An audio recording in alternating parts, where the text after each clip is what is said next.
and follow the drill. Where is the drill?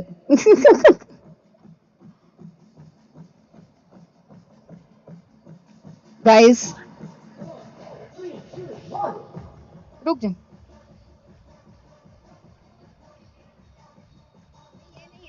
YouTube.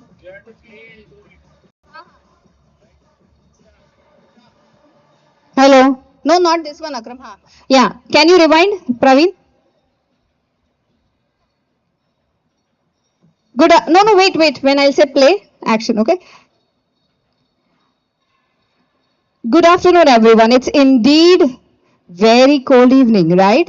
And we need to warm up, right?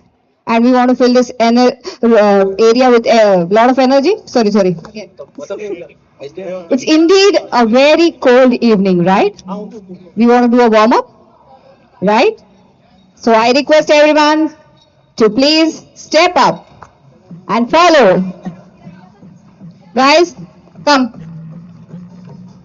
Let's wrap up. Are you ready? 3, 2, flow. In rhythm. Smash.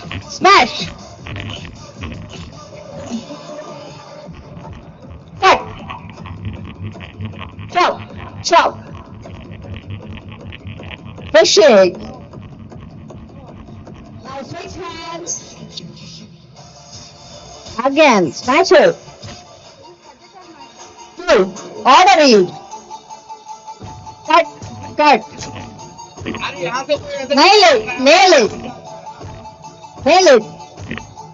Walk.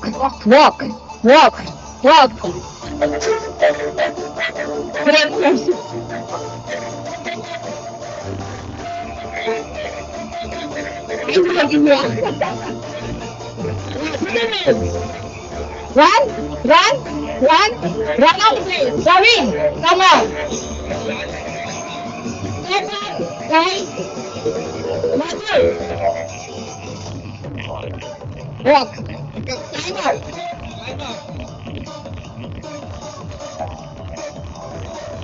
Raise your hands. Let's go. Praveen. Yeah. Weightlifting. Good.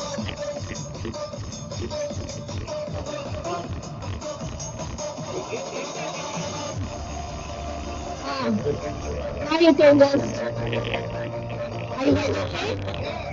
Keep going. Keep the energy high. Thank you, everyone.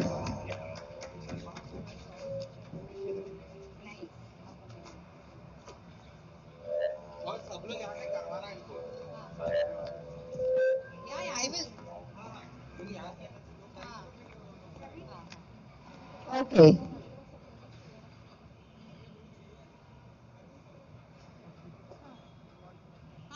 That one. Yeah, that one also.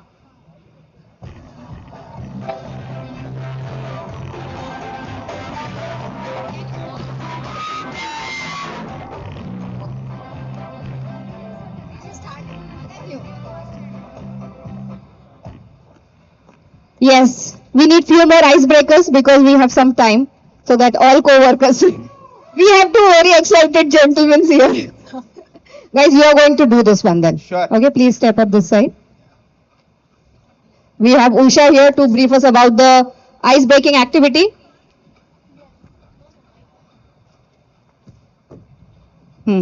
Yes, You have.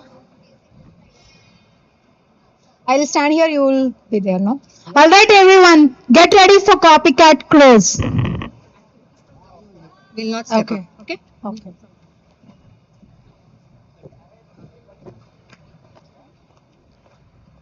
Right. You take this, or you go to bring ice, whatever. So standing here is okay. Yes. Good. Hmm.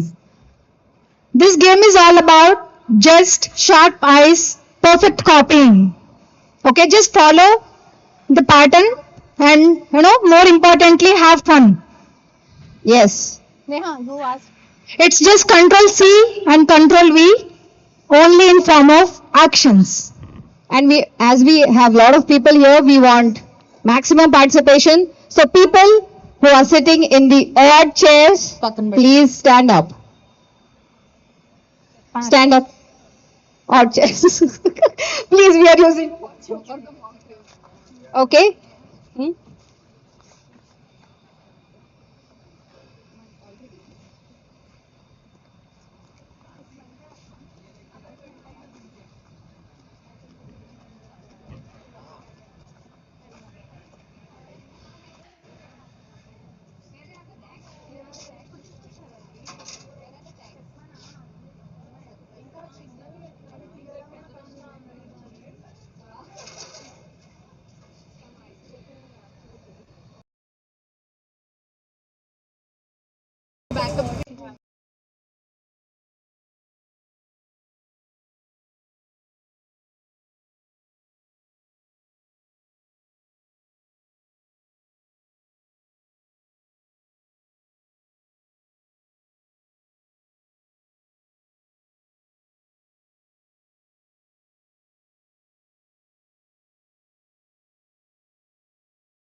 Green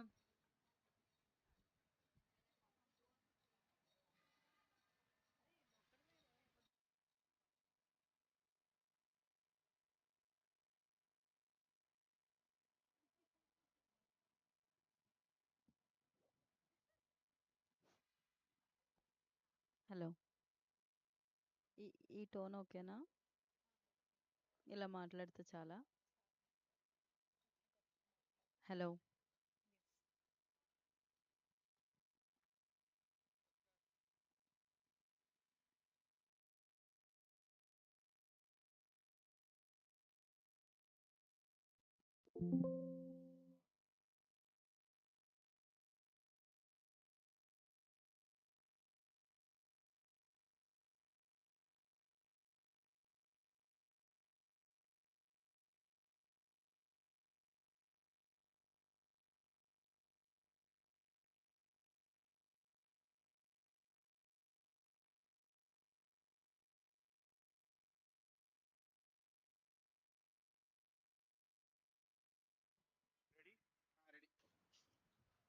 always put your mic here.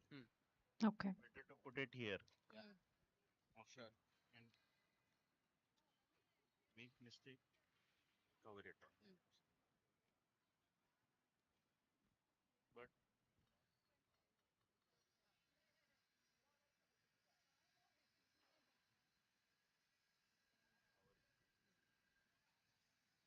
Icebreaker, at least 10 minutes before, 5 minutes before, I have to run on.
हाँ अभी बस if ice is not and Akram अभी आके बोलते हैं अभी कुछ तो करो तो कॉल करेंगे अकरम को बोलेंगे आइस एक्टिविटी के 10 मिनट पहले ही will tell Rishi on the ice is there I started ice breaking vampire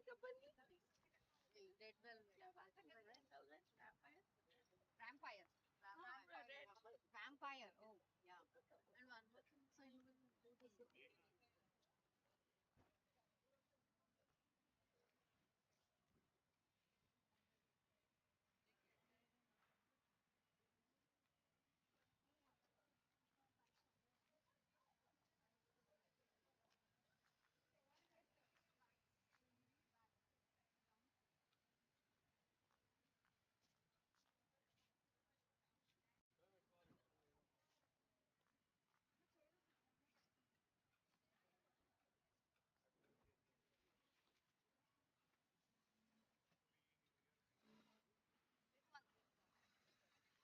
అప్పుడు ఇంకో బ్యాగ్ ఉంది కదా అది ఎక్కడ తెచ్చుకొచ్చి పెట్టాలి హ్యాపీ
న్యూ ఇయర్ అంటే ఫస్ట్ నాదే వీడియో కనిపిస్తున్నాడు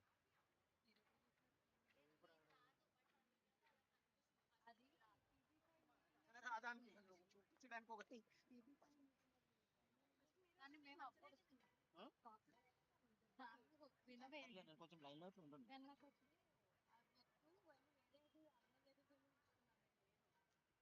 అవునా అందరూ వేరే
All the new joiners, please occupy the front seats.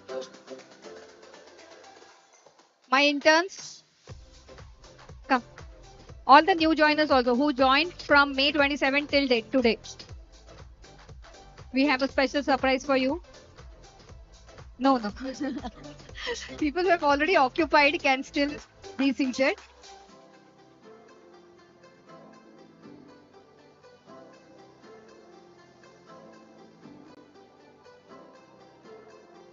We have almost 50 people who have joined from 27 till today. I just see 4 or 5 coming here and having seat. Yes, please.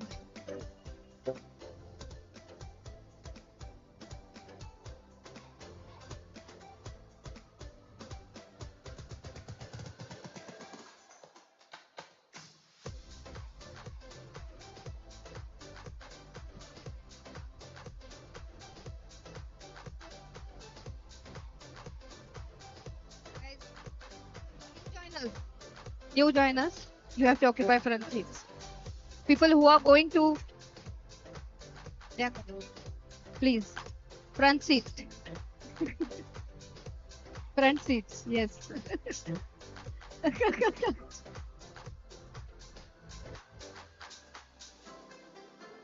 Thank you. Also, I request people who are presenting today to have a seat in the front rows so that it becomes easier. Yeah, that is fine.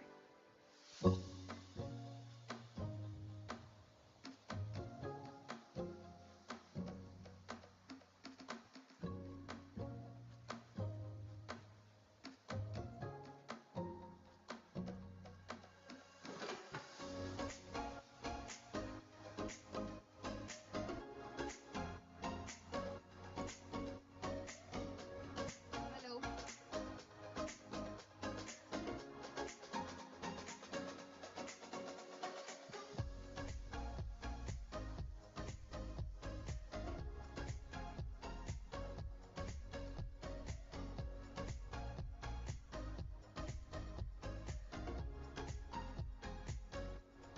Good afternoon, everyone. Good afternoon, everyone. I think we need more energy. People are still coming. But by the time everyone is coming, I thought, why to waste time? The more time we have, the more fun we'll have, right? So we'll do a small activity. Are you guys ready? No, I don't think so. Are you guys ready? Still not. Are you guys ready? Better, yes. So the drill is, this ball looks familiar. Not the one who has kids, but we use this one in one of our town halls where we did an activity where you have to throw the ball to the opposite side. The one who catches, he will step up, he will tell your name, and then one thing that he loves or he likes about Colruyt. Okay? Pawan? Okay? I'm just asking, did you understand the drill? Okay. This side. So you have to catch the ball, tell your name, one thing that you like about Colruyt, and then again throw on the other side. Okay? If you want to throw at someone, please take their names also. Okay? So that they are ready. Guys, ready? Okay, I'll throw it to Pawan. Catch it. Oh, good. I need a mic for Pawan. It reached, you catched, or you dropped? Catched. Very good. Anyways, our CPL season is on. Right? You have to switch. Yes.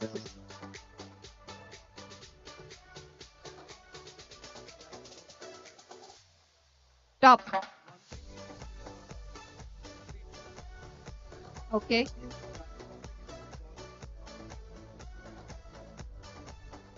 Okay. Round of applause for Pawan. Pawan, now you have to throw the ball, not the mic. Okay. Very top. Pawan, do you know somebody from that side?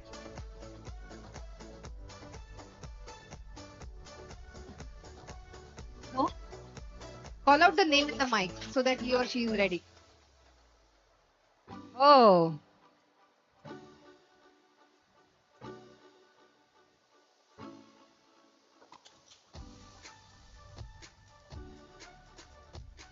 so you have to tell your name first.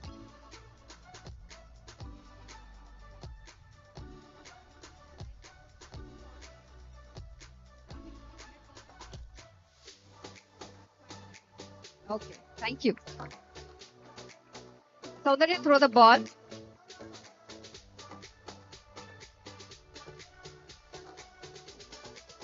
Okay, just throw it randomly. Let it land on someone's head.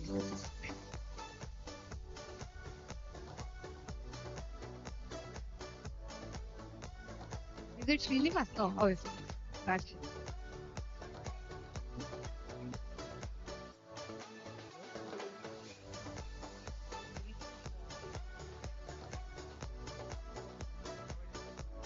Me too. Okay, thank you. Now we'll change the drill a little. I would invite one of the BU head here. We have how many BU heads? The one sitting in the first row. Yes. Molly, I want to see how far does it go. So you have to reach, yeah, the farthest. Yes. Throw.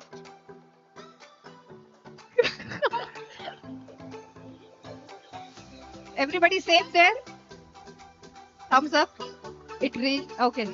Srinivas.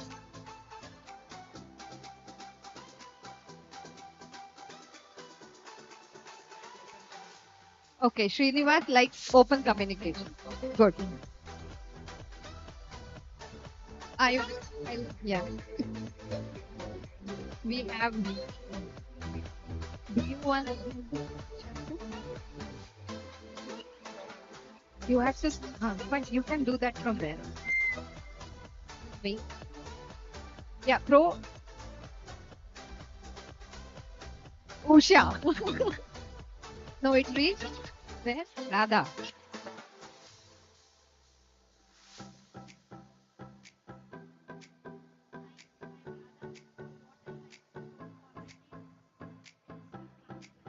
Transparency. Good. Ramesh. Yes.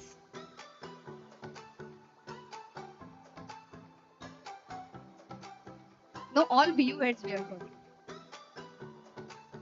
Just throw the ball somewhere. This area has been covered. So you try to throw behind or this side behind. Naveen, did it reach you? Sachin?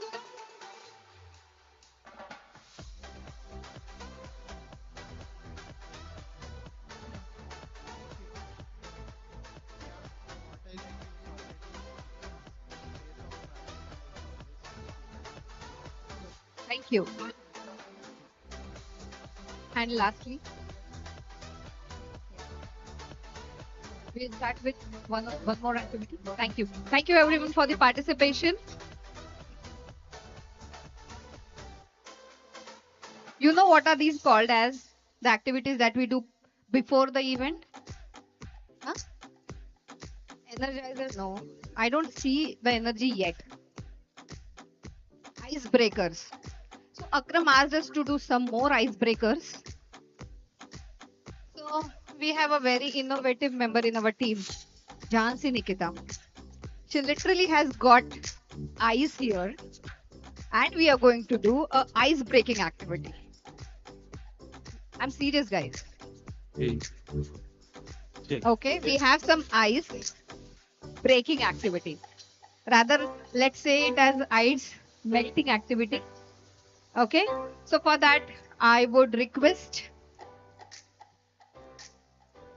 two people from each BU to represent their BU. Okay, so from BU1, who all are from BU1 here? Can you guys raise your hand? Why I'm doing BU wise is I need participation. Okay, BU1. BU1, hands up. Whoever wants to come, please step near the table. Two people from BU1. We have already Dinesh here. No one? BU1? Okay, we have to. From BU2? From BU2? Steven? We are part of BU2, right? Please. Arif, we need some participation from our BU. Please come. You are BU2? Good. Give me a high five and call somebody else also to help you. BU2?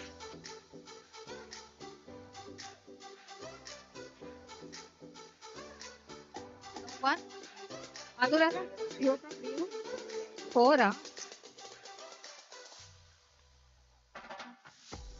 Okay, I will randomly call now. I take that liberty. I will throw the ball, catch the ball, and please come. Twinkle, come. BU3, too fast. Our ice is melting. We did a lot of efforts to freeze it, get it here. I don't want the activity to spoil just because we have less participation here. Yes, I would request you both, yes, also to participate. BU3, yes, we have participation from Belgium for BU3. Okay, BU4. Anuradha, you said you are from BU4, right? Who else is from BU4? So guys, the drill is, so let me show the audience so that they will also have some fun. So this is the ice with a spoon. Okay, the drill is they have to get the spoon out of the ice. Okay, whoever does that first, and you have to give a loud shout out also, that BU is the winner. Okay, the only, no, please don't try. Please don't try to bang it. Okay, you are disqualified. There are innovative ways of melting this. You have to come up with something. Okay? Everyone has one ice cube. You have to take out the spoon anyhow, but just don't break it like that. Just, yeah, they are the winner. That BU is the winner. No. One with one. One with one. Yeah. You can help each other because you are representing same BU. Okay? You have to take out the spoon. I'm telling it for the last time. No breaking. Just take out the spoon. Yeah. You can bang it on each other's eyes, but you cannot bang it on the table. Okay? Let's give it a shout out, please, guys. We have first ice breaking activity start. Whoa! We have the winner. BU3 is still trying. Oh! Arif, you have to break both ones. No, it's okay. It's okay. No. Actually, I told only one, so it's okay.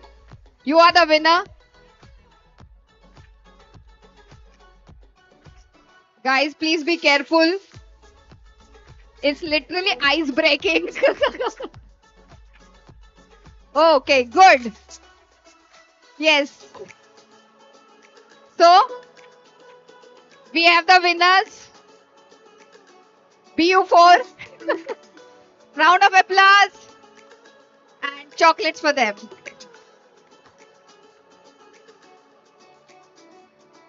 That's done. Activity is done. We have the winner. We'll get the chocolate. Thank you, guys. Thanks for being such a sport. Thank you. Thank you. You liked it? Guys, did you like it? No. I loved it. If you loved it, please give a round of applause for the one who broke the ice.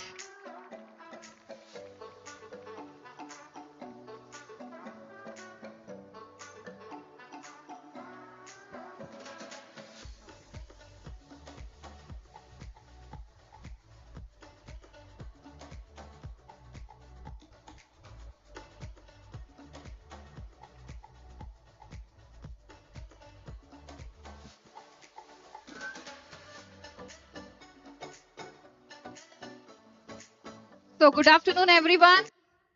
I am on the dais. That means the town hall is formally starting now. Till now, we just had some activities where we really wanted some energy up, but we want to fill this area with more energy. Let's show T Hub how much energy we have. You all guys want to show it?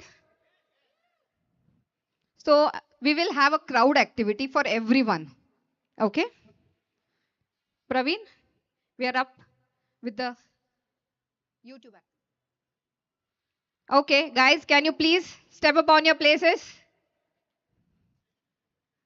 Yes. So there'll be some video that will be playing here. You have to copy the actions. Okay? Not only actions, you can make some noise also. And if I'm not happy, I'll make you do the activity again. Okay? No, not copycat. YouTube one. So it's a cold evening, right? We need some warm up. Do you need? Even if you say no, I am going to make you do that. Good. I have Rishi in my support. Okay, there is. We are waiting for the video to come up.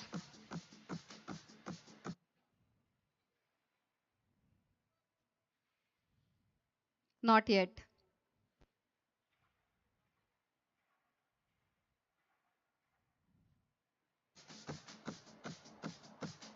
Yes, ready, guys? 4, 3, 2, 1. Throw, throw.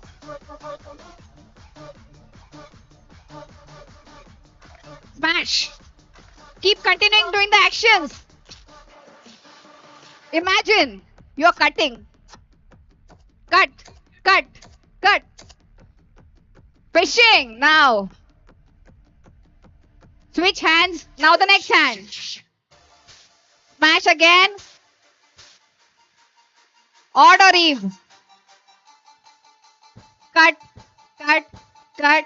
Nail it. You're nailing it.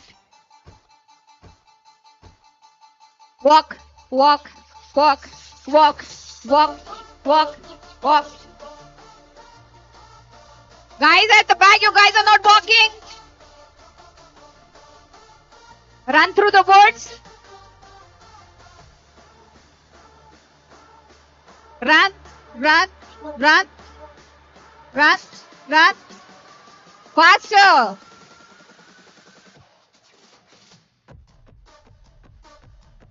Backside, guys. The energy is not up. I'll make you do again. Raise both hands.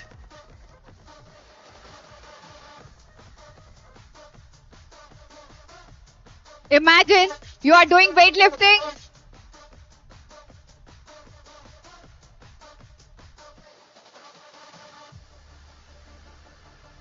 Tired? You're okay? Thank you. Thank you. You guys loved it? I don't know why my voice is always at here and I don't get that reflection back from the audience. Are you guys okay? Yes. Superb. Hello, everyone. Formally, let me introduce myself. I am Neha Kulkarni, your business partner, here to support, enable, and celebrate the people who make Colruyt what it is. And it gives me immense pleasure to welcome you all today. A very warm welcome to everyone. It's truly wonderful to see this space filled with energy, familiar faces, and few new faces. They weren't just attending the town hall last time, but they are part of us today. The last time when we had this town hall, it was on May 27th, 200 days ago from now. The journey has marked growth, learning, challenges, victories, and everything that truly makes us Colruyt. But a lot of things have changed from then to now. Can you name me any few? Things that changed from last town hall to this town hall? Location, yes. Uh, okay. They are saying the business partner changed, yes. We had, yes, there has been we are 4 BU now. But few remarkable is fifth floor inauguration, a memorable annual day that we had, a proud moment with our NDTV flash, and at Coimbatore location, we are just one joiner less to the century. Yes, round of applause just to tell everyone that though they are at Coimbatore, we are telecasting this live to them. They are seeing you guys there. So can we just give a shout out for the Coimbatore people there, co-workers? Hello guys. And yes, one thing has also changed as Pawan mentioned, the venue. Last time we were at Westin and today we are at T-Hub, a place that perfectly reflects matching our forward-looking spirit. But what truly makes this town hall special is the new joiners that we have. So we will welcome them in a very meaningful way by giving them roses and bouquet of claps. So whenever your name is taken, kindly raise up, collect a rose, and just try assembling on the stage so that we can have a photo together. To take the names, I will invite the talent acquisition team members, those who are present in Hyderabad, Rishi, Usha, and Praveen, and Soundarya joining us from Coimbatore to come forward to call out the names.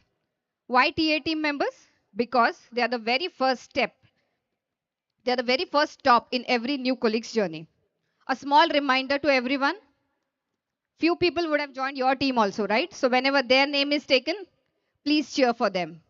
Okay? Over to you guys. I'll start with Coimbatore. Suvindran Kariyappan, Harish Kalvagunta, They are there Fatima in Noruddin, Coimbatore, they are getting roses there. Juhi Okay? Sri Paneer Selvam, Dhanush Sai Kurkundu, Jenny Santina Alfred Dias, Anish Sivakumar, Siddharth Davluri, Harikrishnan Kallumutti Sasikumar, Krishna Attur Shanmugam, Aswit Kumar KS, Kiruba Murugan, Jayasurya Ramakrishnan Komati, Albert Gandhi Arul Sagai, Arya Karankara, Dhananjay Murali, Nitish Kumar Murugesh, Sudhanshu Manoj Kumar Bajaj, Sudhir Senapati, Akilas Shanmugasundaram, Balaji Paramsivam, Gerald Maiward Jaykumar, Malati Taumani, Prakalya Jagadishan Senthil Kumar, Kishore Kumar Kavita Palani, Aburvan Pandian, Sangar Mariappan, Darsan Srinivasan, Arvind Balamurugan, Aman Kumar. We are also happy to have some of our co-workers from Coimbatore joining us in Hyderabad today. Let's welcome them with a big round of applause. Request you to all come near the stage, please. Kevin Colin Matthew, Bharat Kumar Sundaramurthy, Lakshana Ganeshamurthy, Alga Subramani Alagasan, Anirudh Biju Verma, Sriram Nair, Divakar Rajendran, Shreyans Jain. Please come over the stage. I hand over the mic to Praveen to continue with the next set of joiners from Hyderabad. Praveen, please go ahead. Now I would like to welcome Hyderabad joiners from BU1. Madhusudan Chella, Venkatesh Munagapati, Surat Sudhir Shah, Swapna Sarit Malik, Sailaja Pilagudi, Lavanya Kuna, Vivek Dadi, Gopal Krishna, Benjamin Baravi, Abhinav Reddy, Chandrika, Akshara Jyoti, Ritikesh, Ganesh Gandikota, Arpan Paul. Few joiners from Business Unit 3. Let's all join our hands while they come. Sumalya Patibandla, Rupesh Kumar Gundu, Anita Reddy, Andrew Stefan, Bharat, Omkar, Mahesh Valmiki Sukha, Rishabh Kumar, Sai Pranita, Sai Naga Kiranmai, Kaushik, Jashwant, Bhuvan Vamshi, Mohammad Pasha, Rohit Kumar, Rajashekar Vallaboju, Sai Teja, Praveen Karthik, Nischal Samudrala, Sheba Sheikh, Praharsha, Priyanka Maya, Malvika Das, Pallavi Guduru, Subramaniam. Let's all join our hands. And few joiners from BU4. Dhruv Somnathan, Rajesh Pashupuleti. Thank you. Thank you. I request Hari to please step up on the stage so that we can have a good photo. Okay. Few people can have no, sit down here so that we have a good frame. Few sportive people, if they can just sit down, kneel down. Okay, that's called kneel down.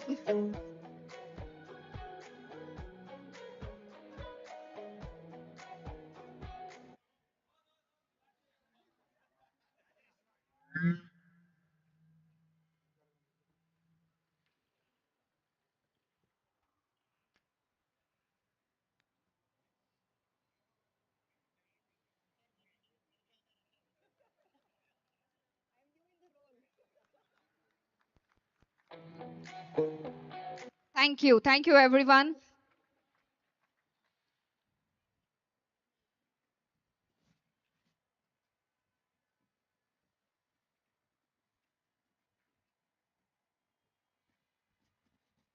Thank you. Let's talk about demographics. So we had almost 128 joiners in 2025. Special mention, this year we can name it as hashtag talent returns. Why? Because we had many rehires this year. We had almost 5 people who rejoined us this year. So can we have a good round of applause for Colruyt and the rehires? So as per current statistics, we are 771 co-workers today as full-time employees and 136 vendors. In that gender diversity, we have 27% female co-workers and 73% male co-workers. Location-wise distribution, Coimbatore is at 99 and Hyderabad is at 672. BU-wise distribution, this is a new view because we have just evolved in 4 BUs. BU1 is 331, 331. BU2 is 87. BU3 is 336 and BU4 is 17. Demographic continues. CGI experience average, how many people have spent, how much years at Colruyt? The average today is 4 years, 9 months. That shows the longevity of Colruyt. Also, age-wise, we see a good mix of young blood and a little more younger blood in Colruyt. Yes. As part of our one lot of services that we offer, one of the important service that we offer from Colruyt Group India is service delivery. We have a lot of success stories around service delivery. To tell few, we would be inviting few co-workers here. One of our storyteller is Naveen and Ashish. I request them to please step up on the dais and take us through few of our updates on service delivery.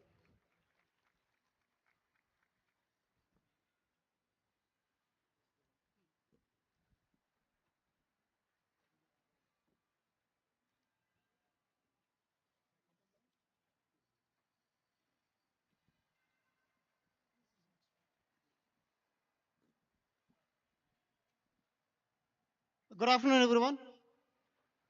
I believe I'm able to hear. You are able to hear me. Right. Okay. As Neha rightly mentioned, we are going to tell about a story. The story is about running successfully. And when I mean running, it's not physical run, but the run services which the service center data management is providing, and the success which we have delivered recently. Okay. For every success story, the success is not just measured by the outcome or the results, it also the challenges and the issues which it has addressed. Some of the challenges which we have gone through, one of them was on call. Team used to get 2 to 3 calls in a night in the subsequent day of work, which is nothing less than a nightmare. Then repetitive and monotonous work, the issues keep coming in and we work on that, which creates lack of motivation for the co-workers and which resulted in high TCO, total cost of ownership, because we were doing the same work and efforts were increasing. Infrastructure fragility, which caused few disasters. Then reduced service predictability has also caused customer satisfaction, impacting the customer satisfaction. All these challenges, what we have done is we have created a goal so that we can focus on these challenges and come out of this And our goal is to sustain and improve the service delivery for the teams. Okay, thank you. For the team ETL, DI, and data management platforms. The next slide shows us the phenomenal success which we have achieved. And remember, this success has not came in a fortnight. It is a continuous and consistent effort which was put in from 2023 till recently. Incident reduction is 55%. Efforts we are able to reduce by 33, and the cost by 30%. Right, which is a phenomenal success. Ashish will take us through the details of the remaining presentation and the details of how we have able to achieve it and where all we have made it success. Over to you, Ashish. Thank you, Naveen, and thank you also to T-Hub, because I cannot hide any corner here. So yeah, let's get into the story. Yeah, service center data management is responsible and playing a key role in our organization in enabling data-driven solutions and also operational data integrity for regular, operational continuity. So ETL is responsible for integrating data from different operational sources towards data warehouse, that is SAP IQ, processing almost 14 billion records every day. And data integration is responsible for integrating data from operational sources to different operational targets and supporting different, direct business operations in day-to-day services. ETL and data integration together holds 3000 plus batch cycles, which takes the share of 85% in the overall control and batch. So you can imagine the volume. Being middleware technology, whether the data issue or a platform issue can directly give an impact in our environment. Despite, despite this fact, we are able to achieve great reduction in the incidents. In ETL on-call, you can see 63% reduction, and in data integration, it is 22%.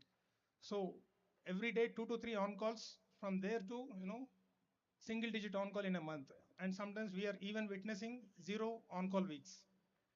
And in regular homewoods also, you can see 65% reduction in ETL and 47% reduction in data integration.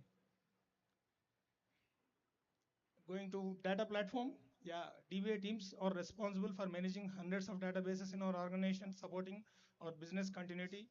And here, mainframe DBAs are responsible for Redline, and also OS Open Systems is responsible directly towards business continuity or store operations every day.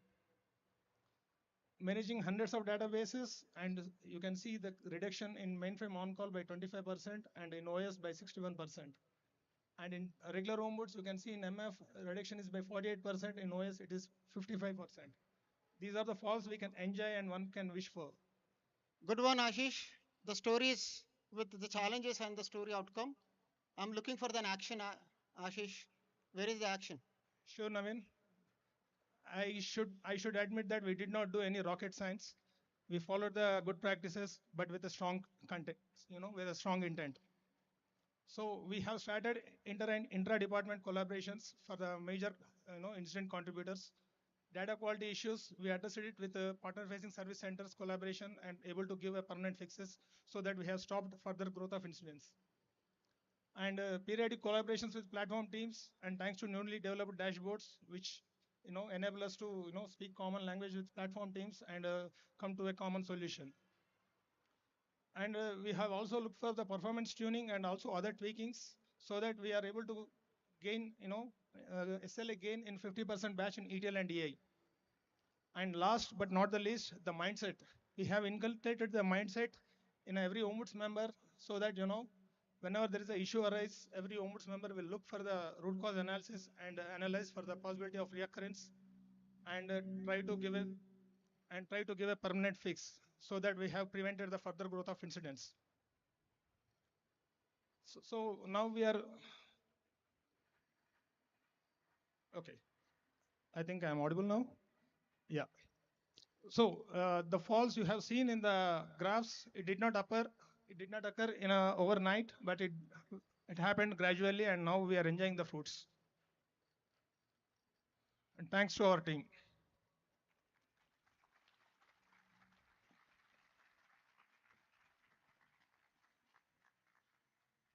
Over to Neha.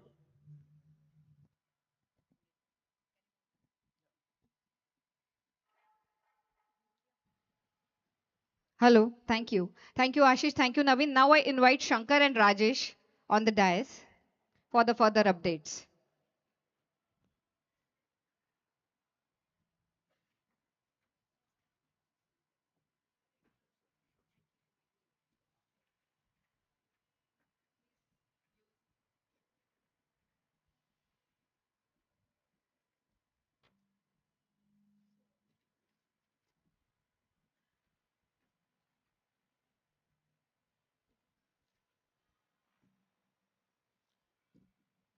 Good evening, everyone. Myself Madhu. I'm the SDM for SC Operate. Good evening, everyone. Myself Rajesh Shetty from Event Monitoring Development Team. Today, we would like to take you along the transformation journey of our service center SC Operate. After the implementation of sourcing strategy in 2024, our goal was to evolve towards a standardized, efficient, and future-ready IT operations aligned with stakeholder and business need. But then we had few challenges to deal with. High volume of repetitive manual tasks, events being handled with limited context, event noise during planned interventions, instances being created manually by the operators, fragmented documentation scattered across all the platforms, multiple channels for communication like Slack, ServiceNow, and Teams. To handle these challenges, we have implemented a couple of service improvement projects, which had some technical improvements and process improvements. So, coming to technical improvements to address the challenges in monitoring, from Monitoring Development Team, we performed deep dive analysis of event data from last 3 years. By studying the historical event pattern, we have identified the key opportunities for improvement and implemented the following enhancements in OMI. EPI scripting. We have used EPI scripting to make special follow-up tags more visible so that we can reduce the unnecessary on-calls whenever an end user raises a special follow-up request. And OMI policy configuration updates to improve the event handling and accuracy. Event correlation to eliminate the repetitive events and eliminate the duplicate events. Event suppression rule to suppress the events during the planned intervention so that there will be no unnecessary noise to operators and no unnecessary incidents for second line teams. And next, last, automated incident creation. Whenever there is no action for operator, we have automated the event to incident creation. If the CI is mapped correctly, automatically the event will be transferred to incident and incident task will be created to the right owners group. Alongside these implementations, we have also done some process and organization changes as well. Strengthening the knowledge management process, where we streamlined our knowledge articles, which made very clear for the operators what to do. Unified communication channels for our stakeholders to reach at one place. We have also introduced few new roles and responsibilities, like service delivery manager role, myself, shift leads, trainers, and knowledge managers. Of course, these implementations have delivered significant tangible and non-tangible benefits, like event noise reduced by 20%, event response time has improved by 35%, human errors has been reduced by 30%, faster root cause identification for a better resolution, simple and clear KB for the operators, one channel communication channel to reach us for our stakeholders, and which has resulted in the overall improvement of our QE in service delivery. And volume speaks a lot. Approximately 3,12,000 events got reduced, and the daily event load came down from 2,000 events to 1,000 events. And obviously, you see that approximately 52% of operational work came down for the operators, and they have a better work-life balance, and which has yielded a benefit of almost zero point 0.4 million euros over the last 2 years. And looking forward for next year, our future plans are to create a uniformization, standardization, and automation platform where to identify repetitive tasks and automate them end to end wherever possible. And also, we aim to expand our service capabilities like exploring shift left opportunities, doing centralized monitoring, and create a quality assurance framework. And we commit on the first time right. And leverage Gen AI. So everyone is talking about AI across the globe. So we would like to use those AI tools in our day-to-day operations and reduce the operational workload for our operators so that they can deliver better quality. Example tools like Copilot, chatbots, or RACs enable knowledge bases. And we also like to enhance our observability, moving from reactive monitoring to proactive monitoring, where we can generate some proactive insights so that issue can be resolved as early as possible and have a better service uptime. And that's our operational journey so far. And we are looking forward for the next year, what brings it. Thank you, Thank you, everyone. Thanks everyone. for your time and attention. Thanks, Hari and Ramesh, for giving us this opportunity.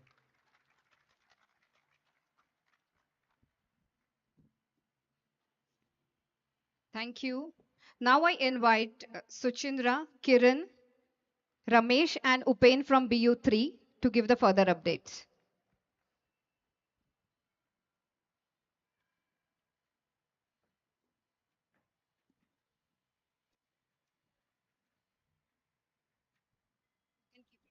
Hello. Yeah, can you hear me right? Okay. So coming back to, I know, thanks to Naveen, he touched upon Bahubali in B1 updates. We are not too far. We are also talking about an international superhero, Thor.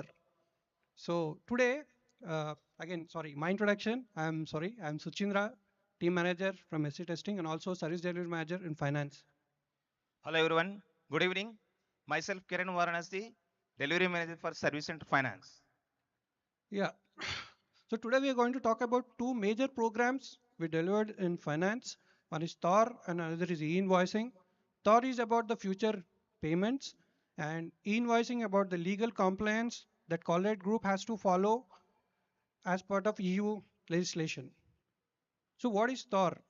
Thor is implementation of unified platform for payment, for customer payments and payment authentication. What is that? It's simple, faster and easy payment options for our customers in Colruyt and also less dependency on external vendors. To attain this, what are the outcomes we have come in the Thor are replacement of our payment terminals, then introduction of digital wallets and hybrid payment options and also integration with extra pay.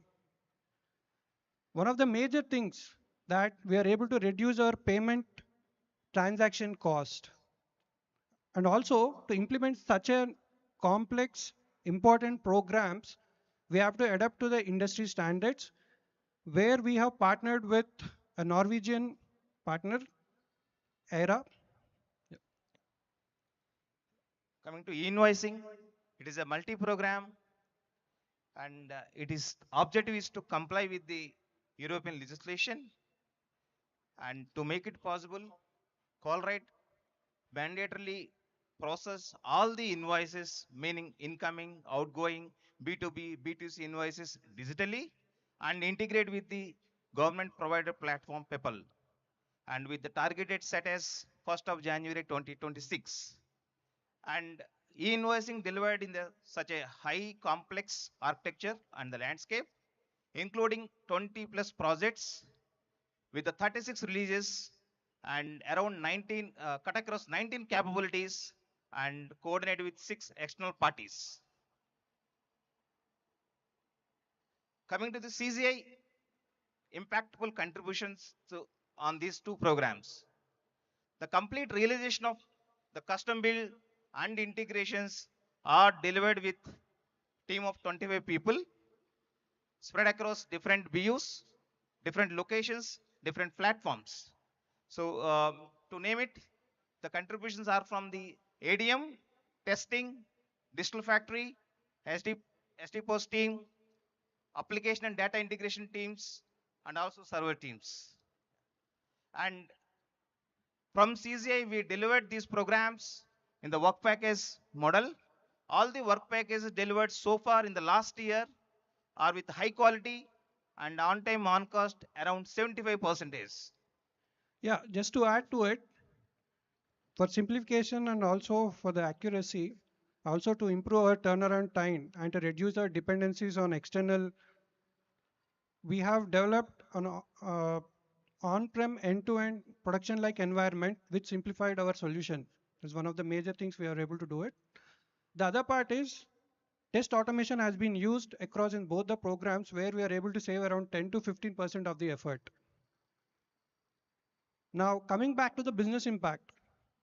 So we spoke about CGI impact. Now we are going to speak about the business impact. So far, we are able to replace 67 payment terminals in our Colruyt canteens, which also have a seamless option, and all the other OUs like CLP, OK, the terminals will be replaced by mid of 2026.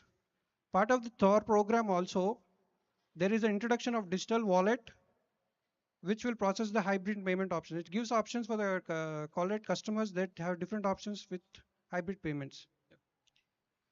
Imagine there is a change of transaction fee, say about zero point 0.1 euro per transaction. It would really cost us paying 16 million euros per year as additional cost. With the Thor program, the solution in place, we would really safeguard all these costs and save these expenditure. And coming back to the invoicing, we are ready with the digitalization of incoming and outgoing invoices. We already processed 40,000 invoices successfully with a 99% success rate. So, the, so here is the team who has really contributed for the successful go live of these two programs. Thank you very much for the team. Thank you. And looking forward to work with you for the next milestones. Thanking everyone.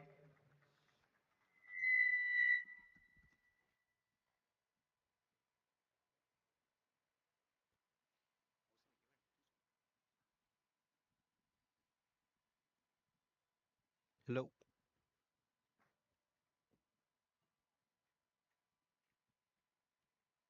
Hello. Good evening, everyone. Meet my friend Ramesh. Ramesh is a team manager in Digital Factory, and he's also an SDM build for Extra. Yeah. Good evening, everyone. Here we have Upen. He's a team manager in Digital Factory and also the SDM mill for DigiFrames. Yeah. So we would like to bring this with a short conversation between us. Ramesh, Extra seems to be a buzzword in CG. Can you give some more details what Extra is all about? Yeah. So Extra is a digital assistant or a super mobile app that we have built in Colruyt, which caters to the different operating units like OK, CLP, where people do digital transactions using this mobile app, and close to I think 4.5 million users, active user base is there as of today, and that's about it. Yeah. Thank you, Ramesh. Yeah. So Upen, when we had this call, the famous call that Mauli got, we were asked to set up the Extra art in India. So how did you go about doing this as a project manager for Project Blanket Maya? It all started a couple of years ago. That time, Extra app was actually outsourced to a group of 3 companies in Belgium. It's called Consortium. Then a strategic decision was taken to actually in-house Extra and do the development and set up the art from CGI. Once the decision was taken, it gave birth to a project called Project Blanket Maya. And since the project Blanket Maya has started, we rapidly set up a team in Hyderabad. Within a span of 9 months, we recruited close to 50 plus people. This 50 plus people consists of software engineers, scrum masters, solution analysts, IT architects, and even we recently had an RTE and release manager. Very critical phase of the project was the transition part. That's where it was a very critical part. We ensured that all of our co-workers, internal co-workers, have the expertise and the knowledge of all the Extra app. And since at the same time, consecutively, we also offboarded our co-workers from the consortium part. Okay. Ramesh, you are also an SDM build for Extra. Can you also brief about what are all the major deliveries from the Extra perspective and how did this go? Yeah. So 1 year back exactly from today, we have taken the complete ownership of delivery from Colruyt India. So for the last 4 PIs, what we call as quarterly events, we have taken the lead from delivery, wherein we have close to, I think, for the first time, we have conducted PI planning in our facility. That is the first achievement because there was a lot of apprehension how this will be done. So that is the first major achievement if I look back. Then we also had the responsibility of having the art roles like the RTE and release manager. who are going to be in India, who will run the art. And for the four PIs that we have taken the lead, the feature delivery progress, which is a critical metric for any program, we have consistently been exceeding the 85% mark, which is something, it was earlier at 55%, a significant jump of 30% when we had taken over. So nice. What a journey it has been. It seems it has also created a huge impact in the Colruyt group. Can you also throw some light around it? Yeah. So what this has resulted in, definitely the cost benefit has been realized by moving the team from Belgium to India. So that was the first major impact. The net promoter score, which the extra business gives every year, it has increased from the 7 point out of 10. It has increased this year to 9 out of 10. So a happy customer that we have. And also, most importantly, the extra business along with their partners, they are seeing more value is being delivered today, which is something they appreciate. And we have been successful in creating one global team because we still are a 120 member art with, with about 20 odd people from business and also from IT working from Belgium and the rest of the team in India. So what was important was we had that one team culture and the collaboration, global collaboration that was established. It was not possible with major contributions from everyone in this organization. I would like to say huge thanks for extra business. We have Mikhail and Vincent here who are representing them here. Senior management having interest in us and giving this as an opportunity. Also our co-workers who has been part of interview panels. You can imagine 50 people are recruited in a span of 9 months. How much effort would have gone there? I would also like to express the deepest thanks for our recruitment team and facilities team to everyone. Thank you. Thank you very much for all your support. Lastly, I would say Extra is not just a program or project. Going extra mile has become a culture in Digital Factory, and we have that is in part of our DNA. Yeah, go extra.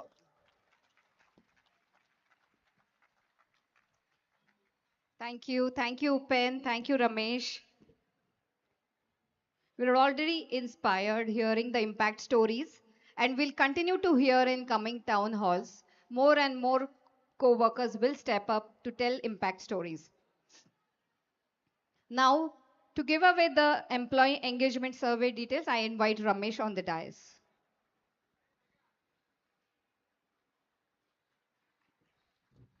Okay. So before I start, I would like you to take a pause and think what is the end in mind when we do this employee engagement survey?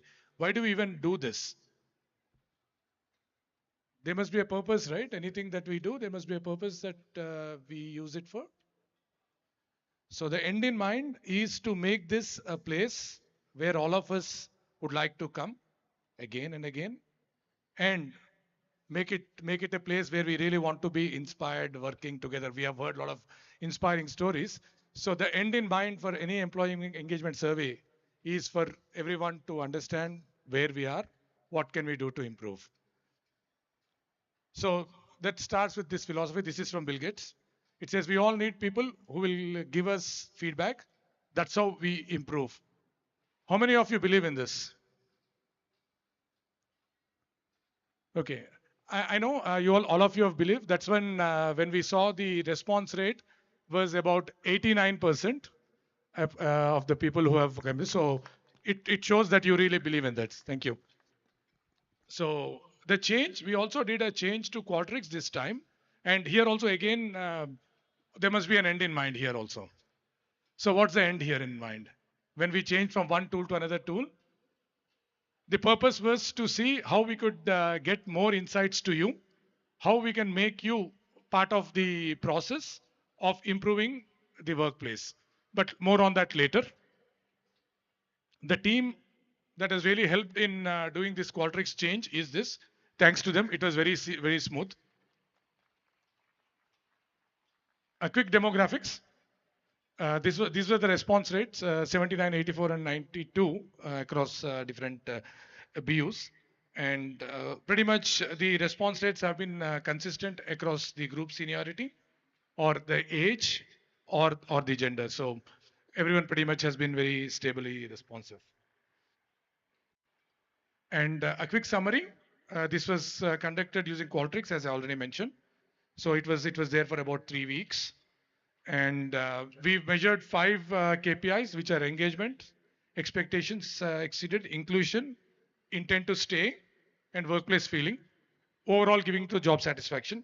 So the key observation is the organization mean is around 79, the overall job satisfaction, which is 1 point up from last year. And between Coimbatore and Hyderabad, it is 81 and 78. And this is the view that you might have seen when your team managers have already shown this tool to all of you. If you have not, you'll see soon. But these are the five KPIs and this is the overall job satisfaction score. But I'll not go too deep into this. What is important is what came out of this survey. What are our key strengths? Employee safety. You know, the safety score at 94 level, 94% rather, that it really indicates that employees feel secure and protected in their workplace. It could be psychological safety, it could be physical safety, whatever. And values alignment, there's a very strong value alignment. We all believe we are a truly value driven organization, and that reflects here. And culture of responsibility that exists, performance and accountability scored at a very high level.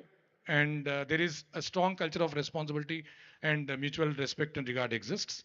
And the workplace itself is quite supportive and on various aspects, how the workplace is supporting all of us. What are some of the focus areas? I know this will bring smiles on your face, but nothing changes. It's still pay and benefits. Okay, it scored lowest at 49. Yes or no? That's for everyone to experience. Unclear performance expectations. It also came low. It's okay. This tells something. Probably the expectations need to be even more set more strongly. But okay, that comes later. And even with our strong focus on goal setting and other continuous focus, it will remain an attention point. Recognition, this needs an improvement. Again, it was at 62%. As you have seen last years, we have done quite few on the recognition area, but still it stays low. We need to really see what it really means. And retention and commitment risk, intent to stay was moderate at 69%. Okay, it tells what it tells. And it is also, if you remember, there is also a set of questions which were asked to indicate your textual feedback, and the what you are going to see now is the output of that. I'll not go all the deep, but the highlights is what I'm going to read. What came out very strongly is our work-life balance and well-being of the co-workers. L&D, learning and development, the amount of focus that we put on the individual development of the co-workers, that remains strong again. The work culture has generally been positive. Leadership and communication, in general, the leadership is committed for being transparent, approachable, and it aligns with the company values. And innovation and strategic focus has also scored quite strongly. This is all from the sentimental analytics. What can improve? Compensation benefits, we've seen it once. Career growth and development. So there are more career paths we could have, and everyone could prepare themselves to take up different career paths. Technology and innovation, we could still focus more. We'll also hear about innovation in some time from Kavikrit. And workplace experience, in general, okay, there are certain areas of workplace experience where we could do well. And processes and leadership, that calls for more streamlined decision making. These are some of the words which came out of the sentimental analytics. Sorry. Okay. Next steps. If you are looking for next steps from me, probably you're wrong. You might say, okay, we have already given you the feedback. Why are you asking us to do something with it? But then when you have given your feedback, you have only done half of the work, right? You have shared your view. But are you standing alone? No, you have only given your view, but you are part of the larger team. You are part of the larger organization, and you have the possibility to contribute to see what we could do with it. So that is when I'm sure all of your team managers would have already shared these scores with you. If they have not, they will do it. If they have done it, and if you want more, please ask them. They'll be more than happy to again take some time to explain to you what it means. But what is very important here is for you to participate. Please understand what has come. Please see what are the focus areas. What could we do to improve? And why are we doing it? because we all want to have a better organization where we all feel more connected and we all want to be continued. So I'm really asking for your support in making this process more bottom up also. So please contribute to identifying the focus areas in your team. And one final call out, please look at identifying the focus areas where you can influence. Now, you all know the circle of influence, right? So please don't identify something just to say that okay, it is for someone else. Please look at what we could do as a team, as an to improve, and as an organization we get better. Thank you.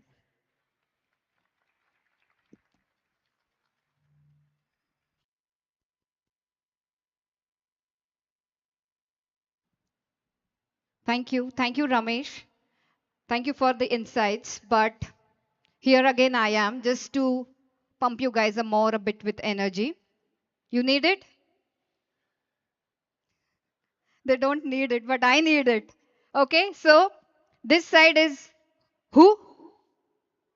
Ray. Okay, you guys are? You guys are? Very few rays.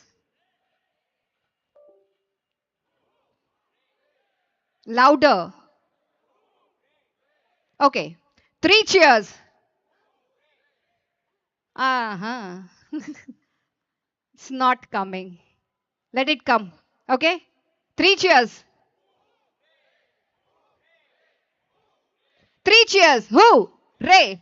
Who? Ray. It should be in the rhythm. Okay? Three cheers. Thank you. It did not come well, but you guys are almost there. Okay, thank you. We all know T Hub as a innovators hub, but there's even more about it. This town hall, unlike the last few, where we shared insight stories and inspiration, today we have unique mix insights from external industry too. We do this because understanding industry trends and learning from innovation leaders helps us stay ahead. And since we are in T Hub, let's hear more about the place and feel the energy directly from the CEO. Vision, creation, impact. The name Kavikrut means one who creates like a poet, a fitting reflection of his journey. As the CEO of T Hub, one of the world's leading startup incubators, he brings together imagination, execution to build stronger innovations ecosystem. An MBA from Harvard Business School, an alumnus of BIT Spilani, Kavi Kruts brings strong strategic and business acumen to his leadership. He has rich professional background spanning over 17 years with key leadership roles across startups and global organizations. Before joining T Hub, he served as a chief growth officer at Oyo. His journey also includes role at Amazon and Parimal Group. He also worked as a startup founder. We are delighted to have you here, Kavikrut. I request Maulya to give him a warm welcome and invite him on the stage. Guys, please give a big round of applause.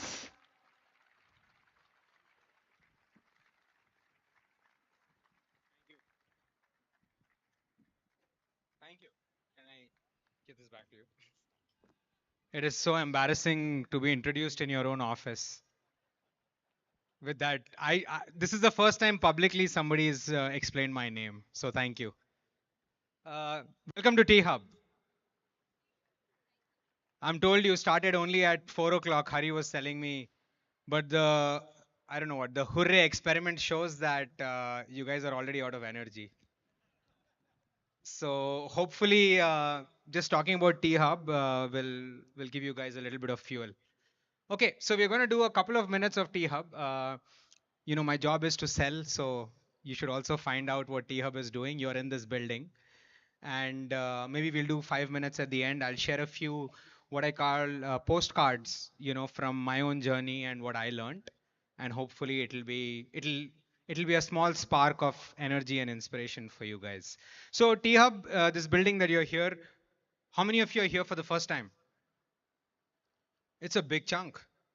Okay, so I'm glad the town hall is happening and all of you got the opportunity to be here. This is the world's largest building for startups in the entire planet at about 500,000 square feet. Um, it's interesting, but there is actually, if you look at our neighbors, this is not such a big building. But it's interesting that across the world, nobody has actually committed to startups and founders to create infrastructure like this. So it's pretty phenomenal. It's very pioneering for the state and for the country and for the world. And a lot of people sometimes say, what's in a building, right? But in India, the hardest thing to build is infrastructure. We feel blessed in a city like Hyderabad versus other cities. But what's interesting about infrastructure is that it becomes the core, most important thing on which people build. So I'll give you an example. Imagine that as a company or as a city, you want to have a lot of people who drive fast cars, right? So you can have a lot of fast drivers, you can have the best cars, but they're not going anywhere without highways. And people always argue saying what should come first. But when it comes to infrastructure to do anything new, almost always infrastructure has to come first. Which is why this is a very, very powerful commitment and initiative for the state, the country, and the world. So welcome to T Hub. I'll give you guys a quick. You guys can flip. So T-Hub was formed a decade ago in 2015. We are celebrating our 10th. In fact, now we've entered our 11th year. It's very interesting. It's a combination of three bodies. One is the government, which gives basically infrastructure and policy. The second is industrialists. Companies like Colruyt works with us very closely too. But these are the companies that helped bring T-Hub together at the start. They bring us market access, capital, all of that, and academia, which brings in innovation and research. If you look at the West, traditionally, most of new ideas or innovation would come in universities. Professors would do research, they would write papers, and that would get converted into technology. Even today, countries like the US actually innovate like that. The internet was invented as a research project for the military, right? So that's how innovation has been. But interestingly enough, in our country, there is a lot of activity that happens outside of all of this, which is startups. That's why these organizations came together to form T-Hub. T-Hub is part of a larger network. How many of you have been to T-Works? Some of you. If you have time later, maybe we can, but for so many people it'll be very hard. But T-Works is right next door. That is the world's second largest hardware prototyping lab. So if you want to 3D print something, it is also the only place in the country where you can access a public ceramic kiln, where you can go and do ceramics. Anywhere else, ceramics are privately, they can't be accessed by public. So there's a lot of amazing stuff. So if you have a hardware idea, you go to T-Works. If you have an idea in general, you come to T-Hub. If you have an idea, you want to work with incubators and take them to the rest of the grassroots level in the state, you go to TGIC. For women entrepreneurs and for specifically working with that, we have VHub.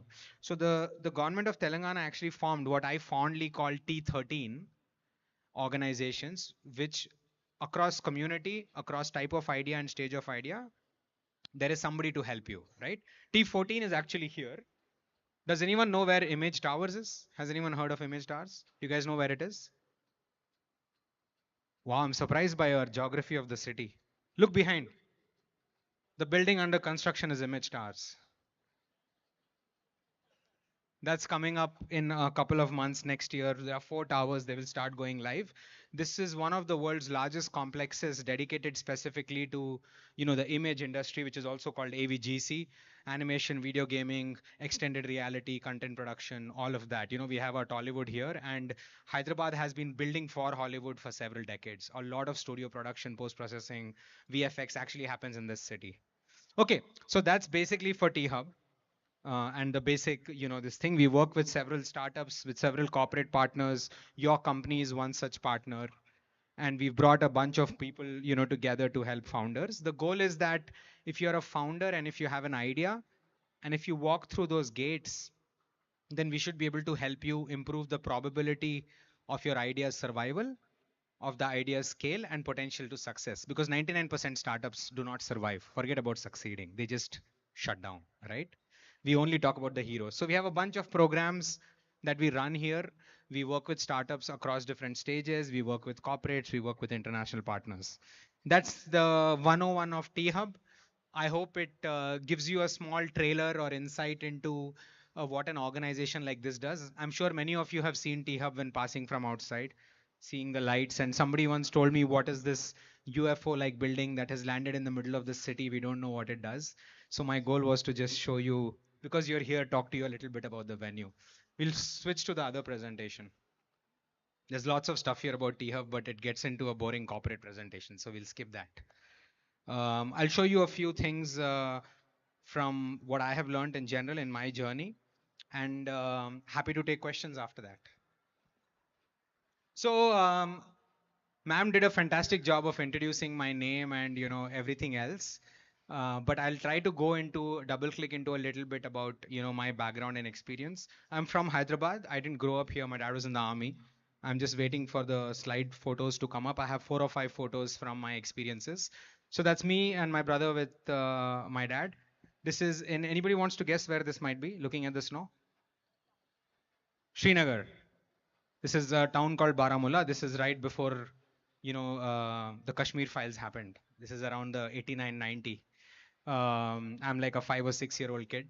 And what happens in a I don't know if any of you here are, children of Air Force or military or BSF, IPS kids, but if your father has been in a transferable job or your mother, you're always changing cities every few years. We were changing cities every 3 years.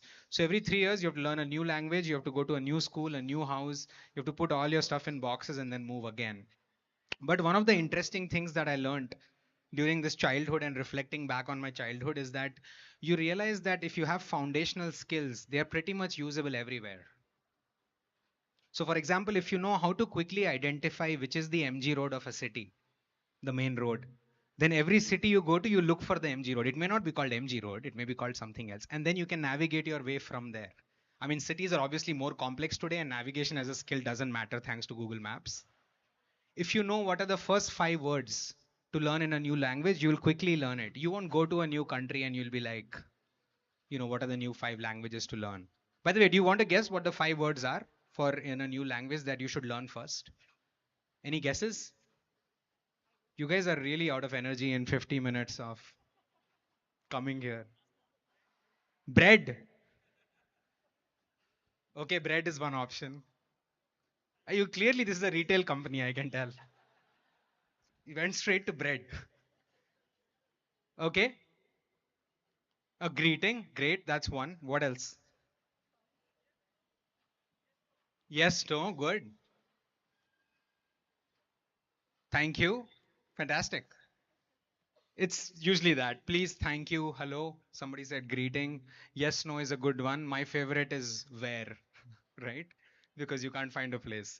So one of the things that I learned is that, and this you will realize across your career also, you might be working in a retail company, you might be working in a technology role. Tomorrow you might go to a different kind of company. Within the same company, you might be in different roles. But most skills, I think sometimes we make too much of our resumes and we say, oh, this person is from that industry, has always been in a technology role. Within technology role, they've always been in computer vision. Shafu was giving me an example of that team being here. Oh, but computer vision, we don't know if it is applicable elsewhere. But if you keep peeling the onion and you go back and reflect on your own experiences and your resume and your background, you will actually realize that most skills are applicable in most places. Things that you learn at home will be applicable at work. What you learn at work will be applicable at home. How do you manage a conflict at work? You will learn from it and it'll help you on a conflict, I don't know, on the road sometime.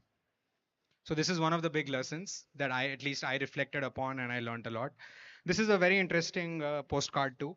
Can anyone guess what this is? Shop floor. Okay. Yeah, retail people speaking. Any more specific guesses? Warehouse, shop floor, warehouse. Very good actually. It's a combination of both. This is what a fulfillment center looks like. I hope this is not a public recording because Amazon won't like it. This is what an Amazon fulfillment center looks like. So it is a retail example. It's both a shop floor and a warehouse. What happens here is, I'm sure everyone's ordered on Amazon, but when you order on Amazon, you get an order ID, and the next thing you get is a tracking ID. Between an order ID to a tracking ID is fulfillment. So you pick up an order, you box it, and you ship it. One side is storage, which is that side which is inbound. This side is outbound. So this is called Del 2. in Amazon terms. This was the third and the first warehouse in North India, but the third in the country. And I was tasked with launching this warehouse when I spent a very little period at Amazon. And we learned something very interesting.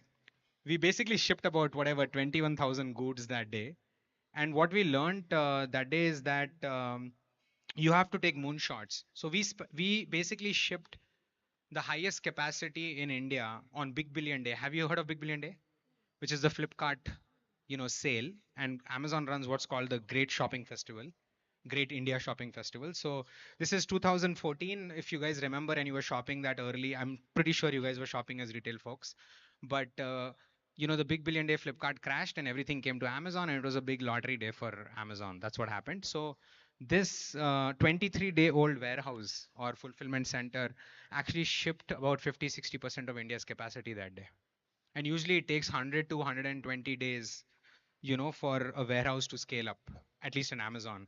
And the reason it happened is because we took a moonshot. And that's why I wrote Moonshots Matter. Moonshot is basically a completely impossible, meaningless thing that everyone will tell you won't work. But if it works, then it creates magic. And the moonshot we took is that we tried a very new layout that had not been seen in the first two warehouses, which was very different, very risky. The only clearances we went for, because it's a warehouse, is for safety, for OSHA standards. And then we got a clearance and we were just testing it. And then suddenly an unexpected crisis happened, or a lottery happened of Big Billion Day. And we managed to ship a very big. So don't underestimate moonshots. It could be a moonshot in your career, in your life, in your hobbies or pursuits. Many people say, next year I'm going to run the Ironman, right? Or compete in the Ironman, or I will run the Hyderabad Marathon. And that's a moonshot. You will fundamentally see, you may not finish the marathon, but if you manage to finish it, it will fundamentally change, how you think about yourself. I'll quickly go through the rest of the postcards. This is my time at OYO. We started this virality thing where every time we launch a city, we would hold up a visiting card and we would, do it. Skip. So this is it. So we had a phenomenal team.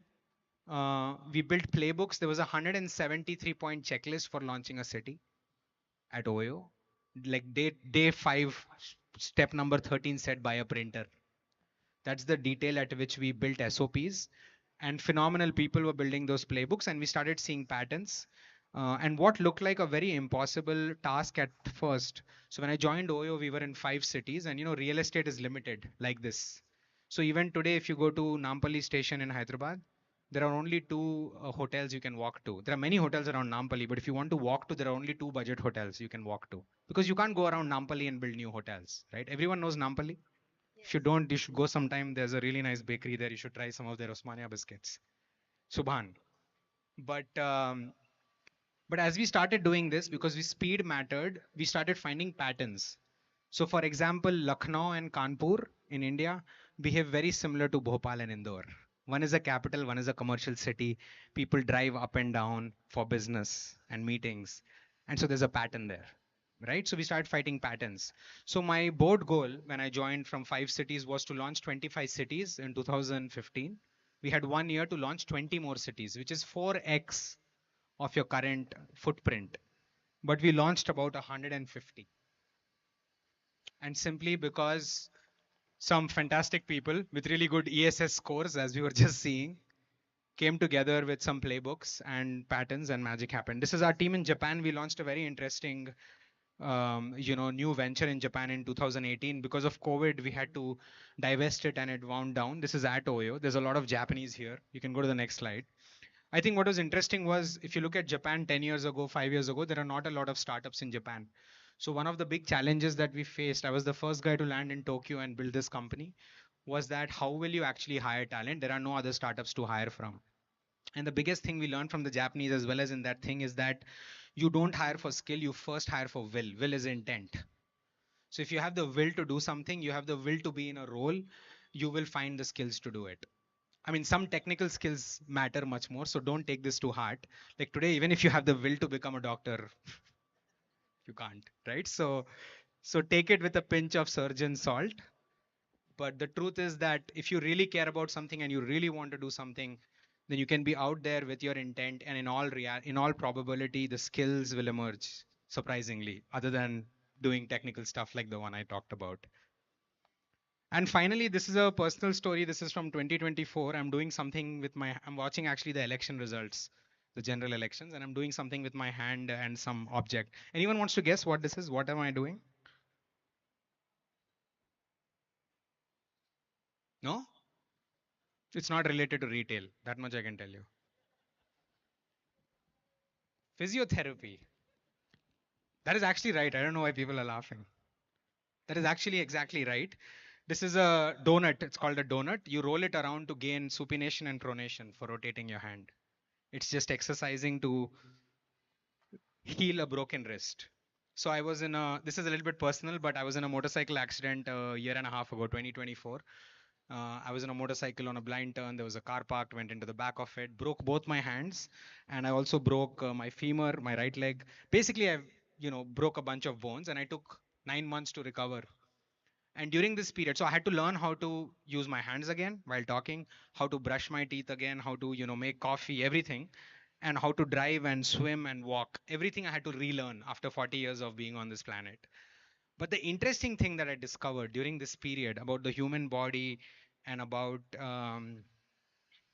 general motivation is this, which is if you do so, I used to do that movement. It's so boring. You saw it. I had to sit in front of the TV or something and do it. So the doctor asked me to do it about 100 reps a day. I used to do 1,000, like one mad fellow, because I couldn't wait to use my hands. And all you're doing is just rotating the donut. And the biggest thing I learned is that even though I said moonshots matter, is that when it comes to impossible tasks, sometimes all you have to do is the same boring thing every day. Every day you have to wake up, go to your office or whatever, and do the same exact thing. Sometimes it's very boring, and it'll all add up when teams come together and do it, when processes comes together, moonshots, playbooks, everything comes together. If you stay committed to the same boring damn thing every day, you will be surprised. So I started walking and using my hands and all of that 6 months ahead of schedule. And it was because I was just, actually I had nothing else to do. I was just sitting there and doing the same boring thing. So these are just some stories or postcards from my life that I wanted to share with you instead of some introduction and all of that. Anyways, I got introduced in a very dramatic way. This is it. This is all I had for you. Something about T Hub and my own lessons. And I'm happy to take questions or anything else that you guys want to talk about. And then we'll hand it off back to you guys. Thank you. Thank you, Kavikrut. We open this session now for one or two question and answers. Any questions? We have.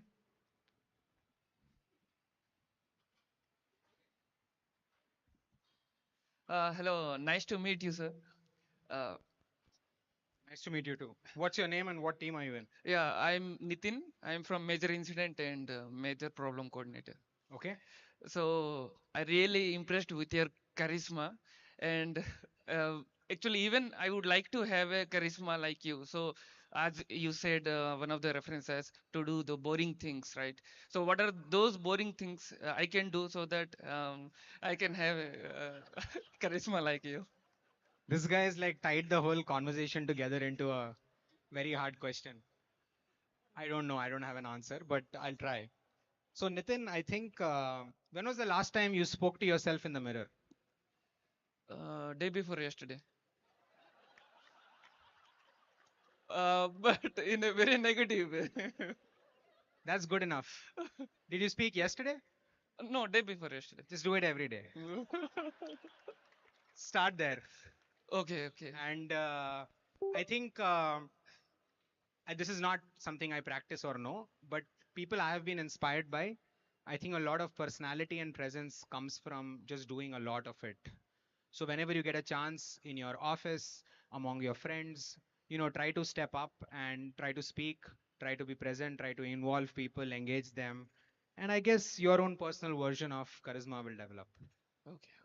Thank you. Thank you very much. More questions?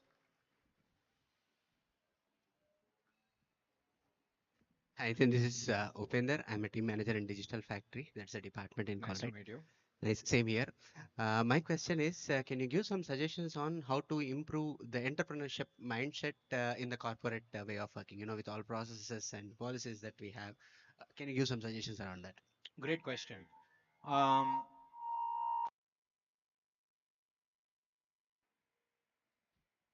um, how do you improve the entrepreneurship mindset, in a corporate setup? It's a great question. When I worked for the Piramal group, we were basically entrepreneurs building new ventures from inside. Um, Back then and 10, 15 years ago, Flipkart is about 16 or 17 years old as one of India's most famous startups. The iPhone that we are also used to is like 18 or 19 years old. So the modern entrepreneurship innovation world is very new that we see as technology. The interesting thing is that this world has started attracting the best talent in the country. So if you go to a gold medalist from some of the top college who's now working for Alexa at Amazon, by the way, I don't know if you know this, but Alexa's biggest team for the world is actually in Hyderabad. In Financial District, there are 2,100 people building for Alexa, Amazon. So they're at the forefront of AI. So if you go to this person who's a gold medalist, from a top college who's gone to Alexa and is building there, and you ask them, what do you want to do next? Life mein kya karna hai? What do you think their answer will be? What is that? Yeah, they mostly wants to start a company. So the best talent currently in the country either goes to the top sort of companies and they build there, or they go to startups. So the good news is, if you want to develop an entrepreneurial mindset, the easiest way to do it is to meet as many startup founders as you can, because they're doing something new, they're taking risk, they're doing all of that. It's very hard to meet, but I'm sure in your friends or in your friends' friends, and put your hand up if you do, you know somebody who's trying to do a startup. Most people will. Thanks to Shark Tank and all of that, it's become very common. So talk to these people, meet them. They think differently, they approach things differently. They're on the edge of doing entrepreneurial mindset, and I'm sure you'll learn something. And then go back to the mirror and practice every day. Thank you. I Thank think you. I am sure.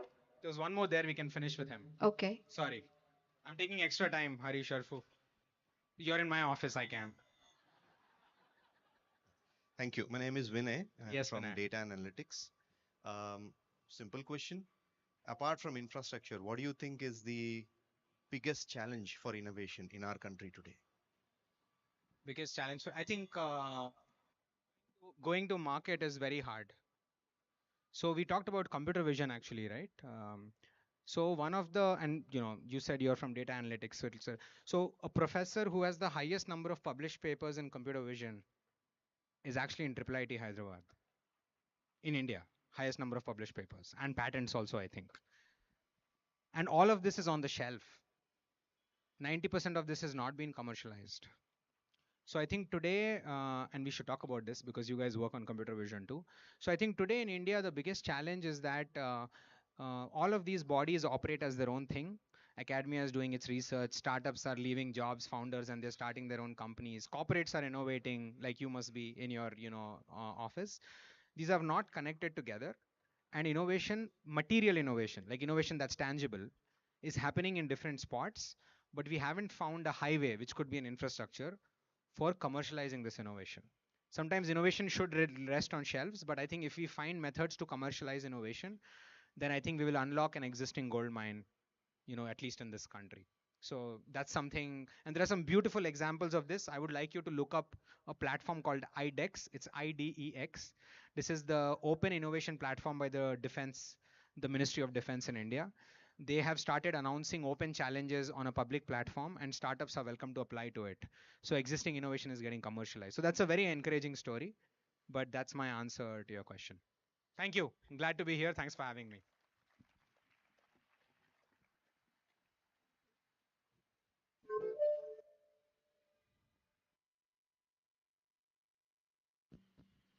Thank you, Kavikrut. Now I request Hari to please hand over a small token to say thank you to Kavikrut.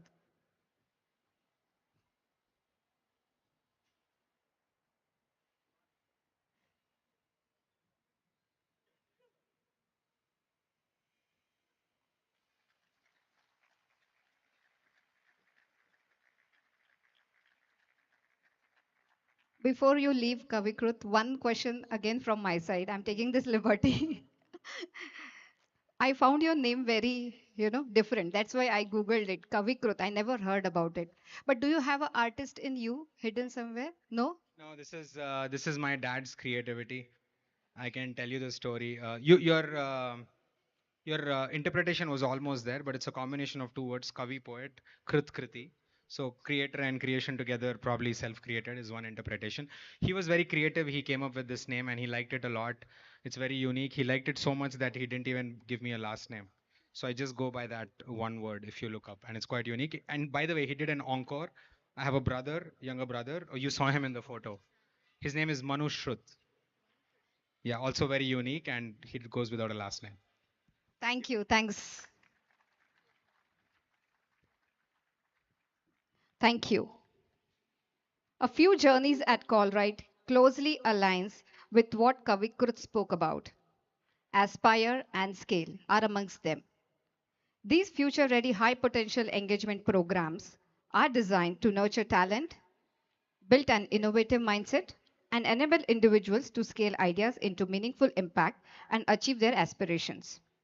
We have a quick flash of photos of the co-workers who were part of Inspire and then got selected in Aspire program, and also the Scale Select, the people who will be having their aspirations to be achieved soon. Can we have a big round of applause for all of them? Can we flash the photos? These are Aspire 4.0. If you guys are here, can you just wave? Aspires? Or you guys can stand up. Okay, and then we have Scale. Guys, you guys are here? SS Select? PM Select? Yes, we have. Thank you. We heard about our past success stories from our co-workers. To give more insights about our present and future happenings, business updates, and our future ambition, I invite Hari on stage.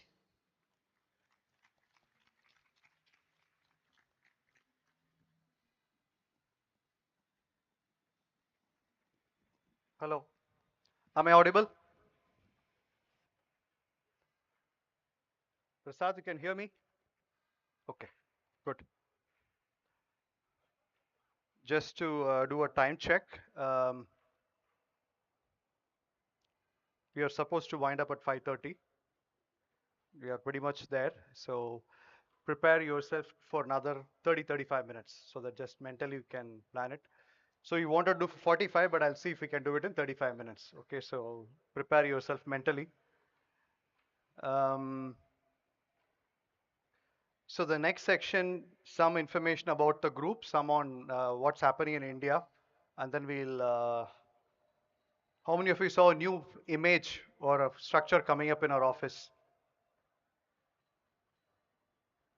Soon, yeah, few of, it's always hesitations. So he's raising a hand, should I raise or not? We always have that, right? So even when you have to do hooray, everybody saying, should I say ray or not? If somebody says, should I say or not, very, very careful we are. So, but it's okay. So it's ambitions, we'll talk about it. First, some questions, whichever you think yes, you have to stand up. Okay. For the other question I have, if you feel the answer is yes, you stand up.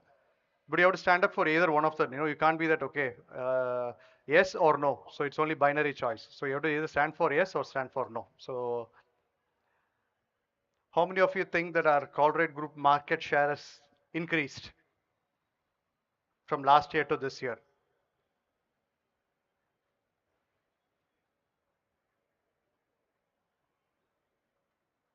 Okay. All right. How many of you think our profit margin has gone down?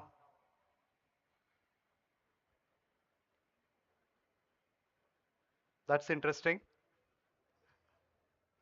Okay. Please sit down. How many of you think Colruyt Group is a very innovative company?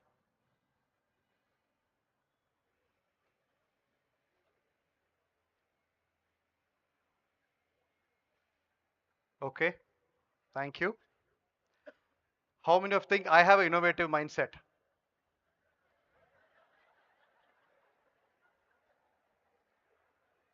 Okay, so people is a company, end of the day. You are not able to hear me? Okay. Should we increase the volume a little bit? So it's an interesting answer, right? Many of us, we believe we are innovative, but company is not innovative. So where is the problem? I don't know. Huh? Yes. Are you able to hear me? Good. Okay. Yeah. Okay. With that, some quick updates. The Colruyt Group growth and margin. In the last 6 months of this fiscal year, our numbers are not exactly same what we expected. When we projected, it's exactly not the same. There is some work to be done so that we catch up. So that's the situation we are in. And the market share of the group has gone down slightly compared to the last year. It has gone down. And we can attribute to three reasons primarily. One is, you all heard about the Sunday working, right? The Sunday shops opening. Our CLP, if you look at it, our biggest, which contributes 50% of our market share, or rather the sales number of the group, we don't open on Sundays. But in the recent past, a lot of our competition have started opening on Sundays. And what it means is that our group has a 20% less sales window to make our number. So clearly put in, so somebody has 7 days and we have 6 days. So there is a huge difference in that. So that is really putting a lot of stress in our market share, because people today, they can go on a Sunday, then they can shop. So that is one big reason. And there has been a crazy amount of promotions by our competition. So that has been there substantially in the last year. And the third factor, as a retail company, you have the purchase price and the sales price. There are two different things. Purchase is at what price we buy, and then what price we sell. So our purchase price went up, but then we can't transfer that to the customers immediately. There is a gap. If you buy at 100 euros and you don't sell at 120, but rather your purchasing price gone to 110, but you can't move that 120 higher up, then there is a gap.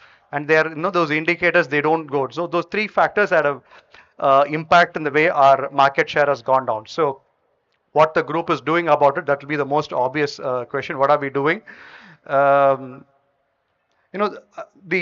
unlike India, the labor law legislations in Belgium are different. You just like that, you don't decide, I will today, tomorrow, I'll open or close what you want. It's not possible. There are very strict regulations on that, which has put us in a little bit of a disadvantage as a group, because our competition, they have a different model in which they run the store. It's called independent stores, where you don't have to transfer the same wages to the people. But in our company, if suppose we choose to open our stores on Sunday, our wages, if suppose 100 euro, we have to provide 200, 250, 300 euros on that day. So fundamentally, there's a big difference in it. So hopefully, I think we'll be able to come up. So there is a discussion with the group and along with the government, what they do about it. We don't know what's going to happen. So, but if Aldi and Lidl, if they choose to do on Sunday, then we don't have a choice. Today they do. So that's our OK stores, they will open, I think on Sundays, half a days from January, if I'm right. So I think that's where, so he's all nodding it. So this is the situation that we are in today. A little bit on capex and opex. What is a capex? Which is the initial investment you do to set up something. Buying a house is a capex. Maintaining the house is your opex. A very simple way you can put at it. As a group, anyone can tell how much in absolute number we have spent in investments the last year? Any number? 400 million, Sharfu? It's very true. Almost 450, 460 million. So almost substantial. We even spent more than even our total net profit.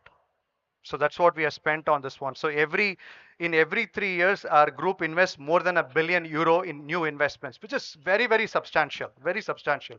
Not a small amount that we are talking. One billion euro, if you put into perspective in Indian rupee today, it's more than 10,000 crores. So that's the money that we are talking about.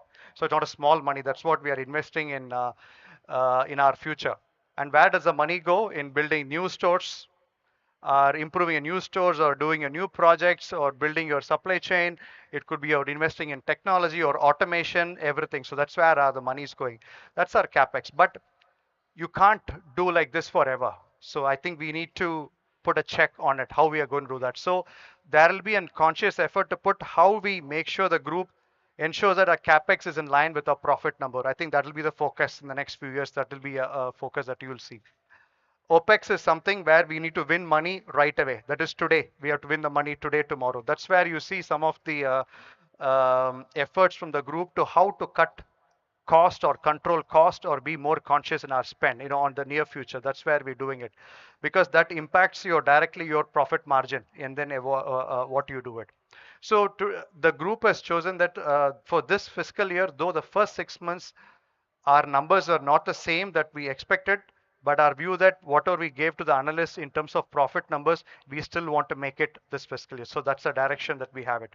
So that was the reason you would have seen some of the adjustments where we looked at it, in terms of how we look at the hiring in the short term, how we invest in projects in the short term. So all these different things is what we are looking at it. The simplicity and innovation, that is something extremely important. Um, so that innovation and simply pretty much links to your capex, what we're investing in.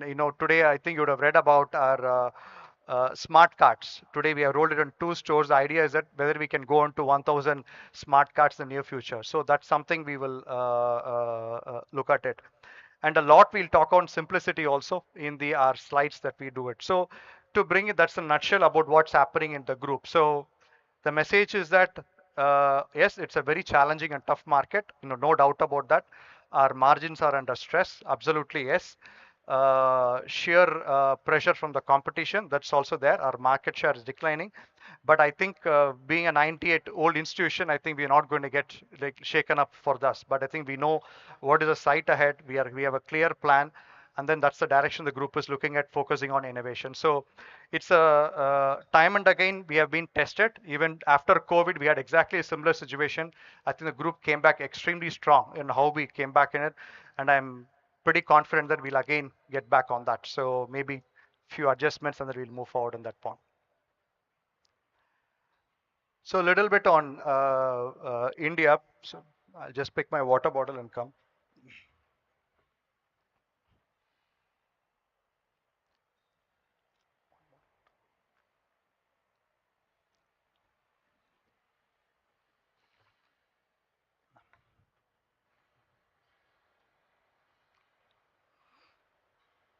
What's happening in India? A lot of things.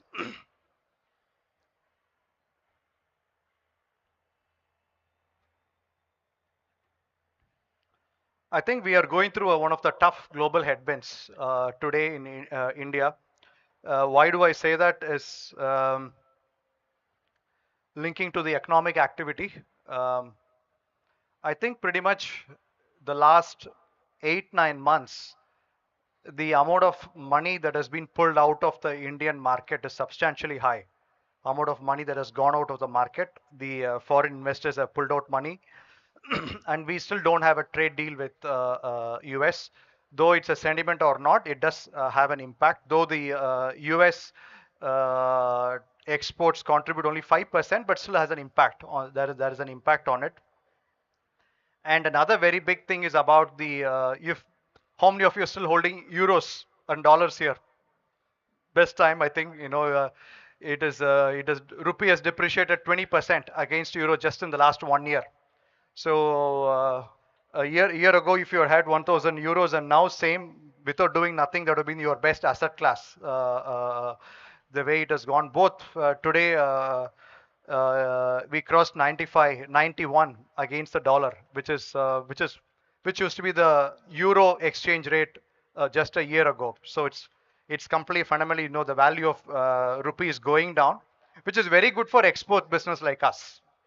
Unfortunately, in that situation, so what it means, when you do an export, your cost of operations goes down. So it certainly helps the export companies, but certainly doesn't help if we are buying something from outside. It doesn't help. If you want to buy gold, that's why the prices are going up. You're buying oil. If you're buying electronics, your prices are high because you're importing that. So that's the situation. So the stock market is very range bound, and the corporate performance has been fairly muted in India. I think there is still yet to pick up. Some sectors are doing, but there is really a lot of stress in that.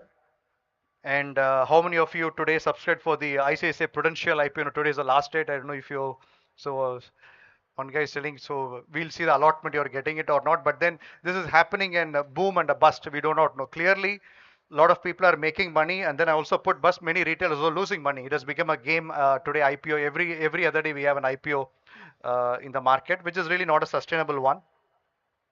Very important, uncertain job environment. Especially in IT industry, you can see kind of job losses that you hear, or different amount of engineers today which are coming out of colleges which don't have enough jobs. So that's something very clear. Every year India, just to put a perspective, we produce more than 1 million engineers every year, and then only 100,000 people have a job today. So clearly there is a stress in that one. Growth of GCCs, which has been very, very substantial in the last 2 years, at the cost of two reasons, where the GC companies like us, which are growing for two reasons. One, the servicing company, clearly you can see their share is going down.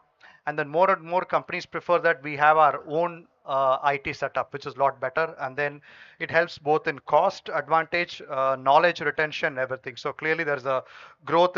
So most of you who chose to be in GCC, I think you made a very wise decision, because clearly the industry is moving in that direction. There's an uptick in manufacturing, and there's a robust domestic market and consumption. Luckily, this last point, the last two ones are the ones which are holding India still today. If not, the first point is clearly an impact, but today, thanks to a very strong domestic consumption and then the domestic market, still the market is holding. Direct and indirect taxes, many SOPs benefits have been passed on, and then labor codes is one. So we are looking at what this labor codes means to all of you. That's something we are looking at it. It has been notified. So in a general sense, what we look at is that it's a very well thought out change which will help in your retirement. That's the whole direction looking at it. Possibly it's a way how you build your potentially you can build your retirement fund. That's the idea. So make sure that people have a retirement fund properly, you invest it early on. So that's what the labor code does it. If it is really implemented in proper sense, I think that's what lead on to. But we still have to see how we implement this change. That's something we have to look at that.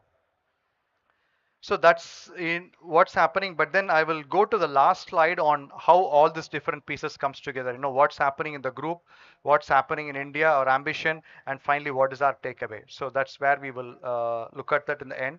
But before, there is a quick one video just for you to take a look at it.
So this is what you would have seen actually in the office. This is the, how many of you managed to read the top of the pyramid?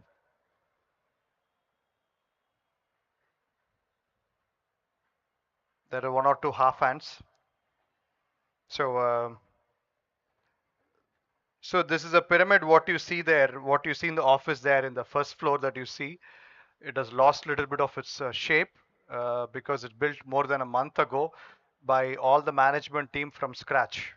You know, they pretty much from a plain piece of paper, they built that pyramid. There were 18, 19 pyramids, I think, 19 individual pyramids which have to come together to make one big pyramid.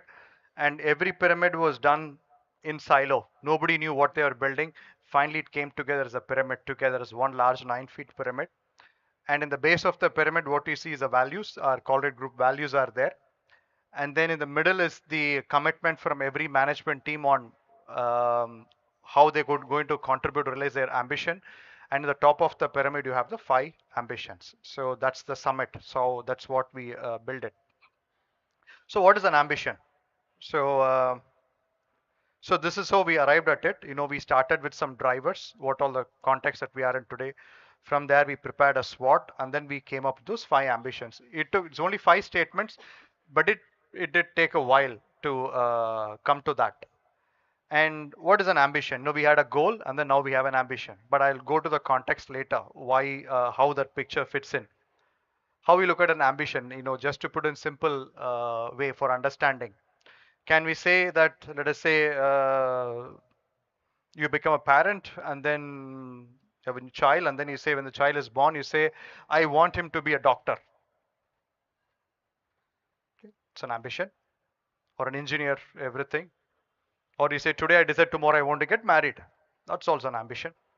But we are not looking at both in our context. You know, they are two very extreme, the way of looking at it. But rather what you're looking as an ambition is something in 3 years that if we could achieve. 3 years, 5 years. So look at it. Okay, today I have a job. In 3 years, I would like to have a house or a car. Okay, that's a fair thing. You can do it. Okay, I want to, like Kavi said, I want to run a marathon. That could be a good ambition. And you can't do it tomorrow. I accept you for you are really trained to do that. You know, that's one. And then how you go, you build your goals to that every year. How I want to reach there. That's where the service center goals comes in. And then for everything, like if you want to build a house in 3 years, 5 years, we need to look at what is my cash flow, how is my investment, what I go to. So that's kind of a 3-5 years. So the ambition that we are looking at is more like a 3-year, 5-year that we would like to achieve. You know, it's a little bit of a kind of a, not like in 18, 20 years, but at the same time not in 1 year, and then tomorrow or anything. You know, how we want to achieve it. So that's how you look at the ambition statements. So we have 5 ambitions. I'm going to invite the BU heads here along with me to share it. So we have 5. The first ambition, you can read it. It's about each and every one of you. It's about all of you, the co-workers. The second is rigidity. Rigidity is a word of rigor and agility. Rigor is nothing but what Kavi talked about, doing the boring thing day in and day out. That's a rigor. You know, it's a discipline. It's about it doing the same thing day in and day out, day in and day out. That brings a discipline in you. That's the rigor. And then you have about a combination of technology and innovation. Then it's about our global collaboration, and then on the cost and the value. So I just ask here Sharfu, Mauli, and Ramesh to join me. We will go over one by one. We'll take 1.5 to 2 minutes max for every ambition, just to give you a sense giving. But anyway, there is a plan to roll it out further to all of you in detail. But I'll go one. Yes, first one. Yeah, Ramesh, take it.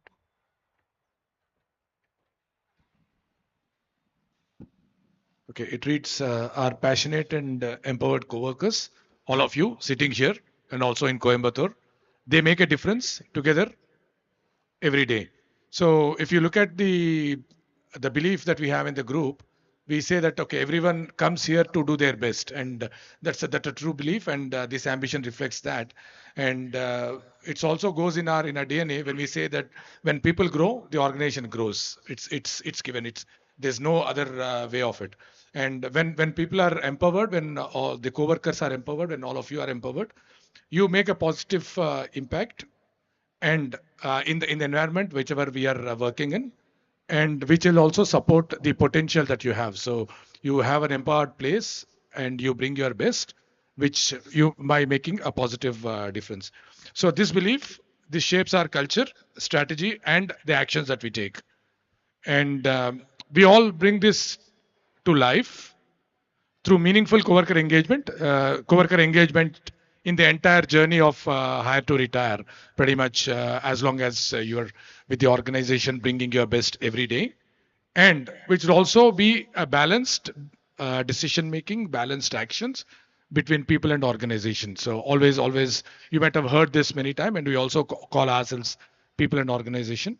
So whatever we do, all the decisions, all the actions will be with a balance of people and organization. Okay. Yep. Thank you, Ramesh.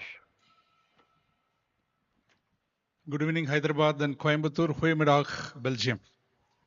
Okay. So about this ambition, you can you can, the first part of the ambition is the why we have this ambition. You can see that like our span of service delivery responsibility is increasing, which you cannot deny. We started serving multiple OUs like OU Digital Factory, OU Smart Techniques, customer services, and we also commit ourselves to deliver the best. So that's why we have this ambition. And in order to achieve this ambition, what we thought was we need to enhance our rigor and agility. Hari already mentioned about the rigor and agility. Probably if I want to add, rigor is also about your process adherence, compliance and security, governance, doing it again and again in a structured manner. Agility is about adapting to the changing business needs and speed. So these are all the two things. So that's the what part of it.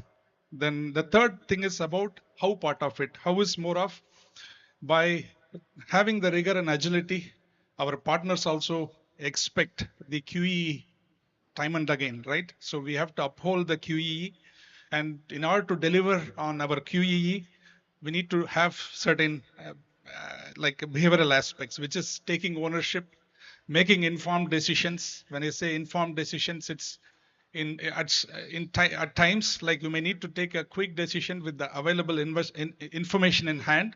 So that could be the best decision. So it's like timely decisions, and finally responding swiftly to the needs. What that means is like when there is a it's about understanding the customer expectations and responding on time with speed. So this is the overall ambition that we want to achieve with respect to service delivery. Thank you. Thank you, Mauli. Okay, next one, I'll follow Molly. What did you say, Molly? Good evening. Good evening, Hyderabad and Hyderabad. Coimbatore. Bonjour to our Belgians. See, this change is about how technology is evolving very fast. Both development technologies or as well as package solutions, development technologies, Java, if you see, things are changing every 3 months, every 6 months, new frameworks, new versions of Java. Same thing with package solutions, service now, every 6 months there is a release. So change is going to be a constant, not even change, accelerated change. So what do we have to do as an ambition? I think you can focus on the keywords. Adaptability and proactive readiness are going to be key. You can't be proactively ready for everything. Wherever you can be proactively ready. And wherever you can't, please be adaptable. Gone are the days when people, I say, start as a mainframe developer and retire as a mainframe developer. Things evolve, even in mainframes, things evolve. Be open. And on top of own development and packages, the AI stuff is also there. There is the Gen AI, the agentic AI, AI agents. So it is there everywhere, be it in development or in packages. Each of these packages, SAP, ServiceNow, they have their agentic layer. So adaptability is going to be the key. Not only that, this year, for the next 2-3 years, one of the aspirations or ambitions we have is to be an inspiration to our partners. in Belgium, and to continuously innovate. And to do that, what do you need? You need to be having deep technological knowledge, technological expertise. You have to be the best, whatever it is, whether you're an ETL developer, whether you're a mainframe developer or a tester, be the best of what you are doing. So that's also something we want to have as a ambition. Thank you, Sharfu. Yeah. Closer. Yeah. See, the next ambition is about global collaboration. This is something not new. At least quite a lot of global service centers are there. Service center EAS or HIP is one. ITIS is one. Data management is one. But there are 15 to 20 other service centers in Belgium, and many of them want to go global. There is a lot of interest, and that's when we thought, let's have a ambition focusing on global collaboration. So global collaboration naturally offers diversity. You are, and there collaboration is going to be key. You can collaborate, combining your skills, knowledge, expertise to build better outcomes. Yeah, and in a very connecting way. Connection is going to be key. And in global teams, what is going to be important is you to take personal leadership. And what is personal leadership? You'll have to take your air. And what is air? Autonomy, initiative, responsibility. One of the principles, Colruyt group principles, is responsibility is there for the taking. So if you have to be successful and flourish in global collaboration, please take your air, take your personal leadership. That's what we want to see at the end of 2-3 years.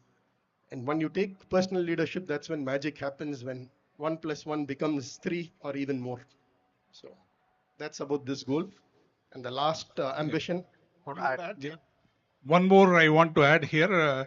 There is a group principle we have. The whole is greater than the sum of parts, which rightly fits in here, so that in a global team with a lot of smart people, having the right people in the right place, we can achieve more. That's the ambition about. Thank you, Mauli. Thank you, Sharfu. The last of the 5 is we differentiate with cost and value. In the past, our statements never had the second one, though it was implicit, but we added the value very explicitly this time. The old statements were more about we are cost conscious or we sustain the cost conscious and that's all, but then we did it. So here the words have been very carefully chosen. Like I talked about the Colruyt group context, retail business is increasingly becoming competitive. Customers are seeking greater value for money, which is no doubt. If you are spending your money, I think you will look for the best. So no doubt any customer is the same. That means it requires a continuous cost consciousness and sustainable value creation. So for stay relevant for now and for the future. And what it means is to bringing a certain level of creativity and responsibility what you do. What is very simple that from each and every one of you here or us that we can do is about the work what you do today. If it takes 10 hours, can you do it in 9.5 hours? That's a very simple value creation. You don't have to do anything, just a simple productivity gain that you could do that. By doing it, you are creating another amount of time that you could do for something else. So that's where the innovation comes in. So how do you use your means lot more efficiently and effectively? So it comes in that context. And the other one, one of our group principles talks about how we create added value to our customers. So that's another group principle that we have it. So that's where it tags in. So if you look at all this, becomes our 5 ambition for 26 to 28 for the next 3 years. One on the coworker, just to be clear, first one is on the coworker, second one is on the service delivery, third is on the technology and innovation, fourth is global collaboration, fifth is cost and value. So just remember the 5 keywords so that you are able to do it, and how it fits in together in this one. So you have your, this is something the last town hall we talked about. That is a group, you can't read it. That's a group strategic objective that you see there, which we took inspiration from that. And then this you've seen our leadership competencies. Then we have our group principle that we're talking, that you have it, the group principles. And then the other OU goals, like it could be IT, digital factory, or it could be the DNA, or the techniques, or the finance, or the customer services, who all are other partners to whom we provide services. We have picked all those ambitions to it, and then we have formed our ambition based on that. So in a way, we take inspiration from the group ambition, the other OU ambitions, and then we also contribute back to them. So, and from that, what you have is we'll have a service center goal, and then we have the co-worker goal. So that's what will happen. So not so you will not have the BU goals and anything going forward. We'll have an ambition, and then I'll switch it how it comes together, and then the so then we worked out this will be the, so how we look at this ambition, no, we need to say how we do it. So we came up with a set of balanced scorecard at an organization level. So it's a many to many. Every, there are eight, just simple eight, not too many. As an organization, we look at only 8 indicators at the organization level, and which will, we believe will contribute to different ambitions. So if you look at the first one, I don't know whether you can see the pointer, it's okay. So if you look at the customer, then you have, like, we also have Mauli and Sharath. They look at the partner NPS, partner net promoter score. So that means how is the engagement with our partners, how the partners look at us in terms of this one. So it can be a partner, you can look at it as a from India to Belgium, or also could be a partner even within Colruyt Group India, between a business and HR, or a finance or a legal team. So it could be anything. So it could be partners that we do it. So that's the partner score. And then what is the value that we are creating, business value, that Sharfu and Chandan will work that out for the business value. There they talk about how we bring technology, innovation, simplicity, and everything. So all those things, they will come under that. At the co-worker, Ramesh, he talked about the first one, which is the one of our anchors, our group principle, where people make the difference. It really anchors that, where we focus on few P&O indicator. It could be about our hiring indicator, learning indicator, or about our retention, about our service. Everything will come under that. And then the engagement survey that Ramesh today shared it. And then on the internal process, you have the run predictability, because run is going to be more and more crucial in the future, how we make sure that we provide a better run services to all our partners. So that's where Sharfu, Nagesh, and Venu will look at that. And then on time, on cost, and on scope for Mauli, Ravindra, and Venu. So this is for the internal process. So how we do it. And the last one is the finance, where we have the average service cost. What is the cost which we deliver our service to our partners? And then our financial value.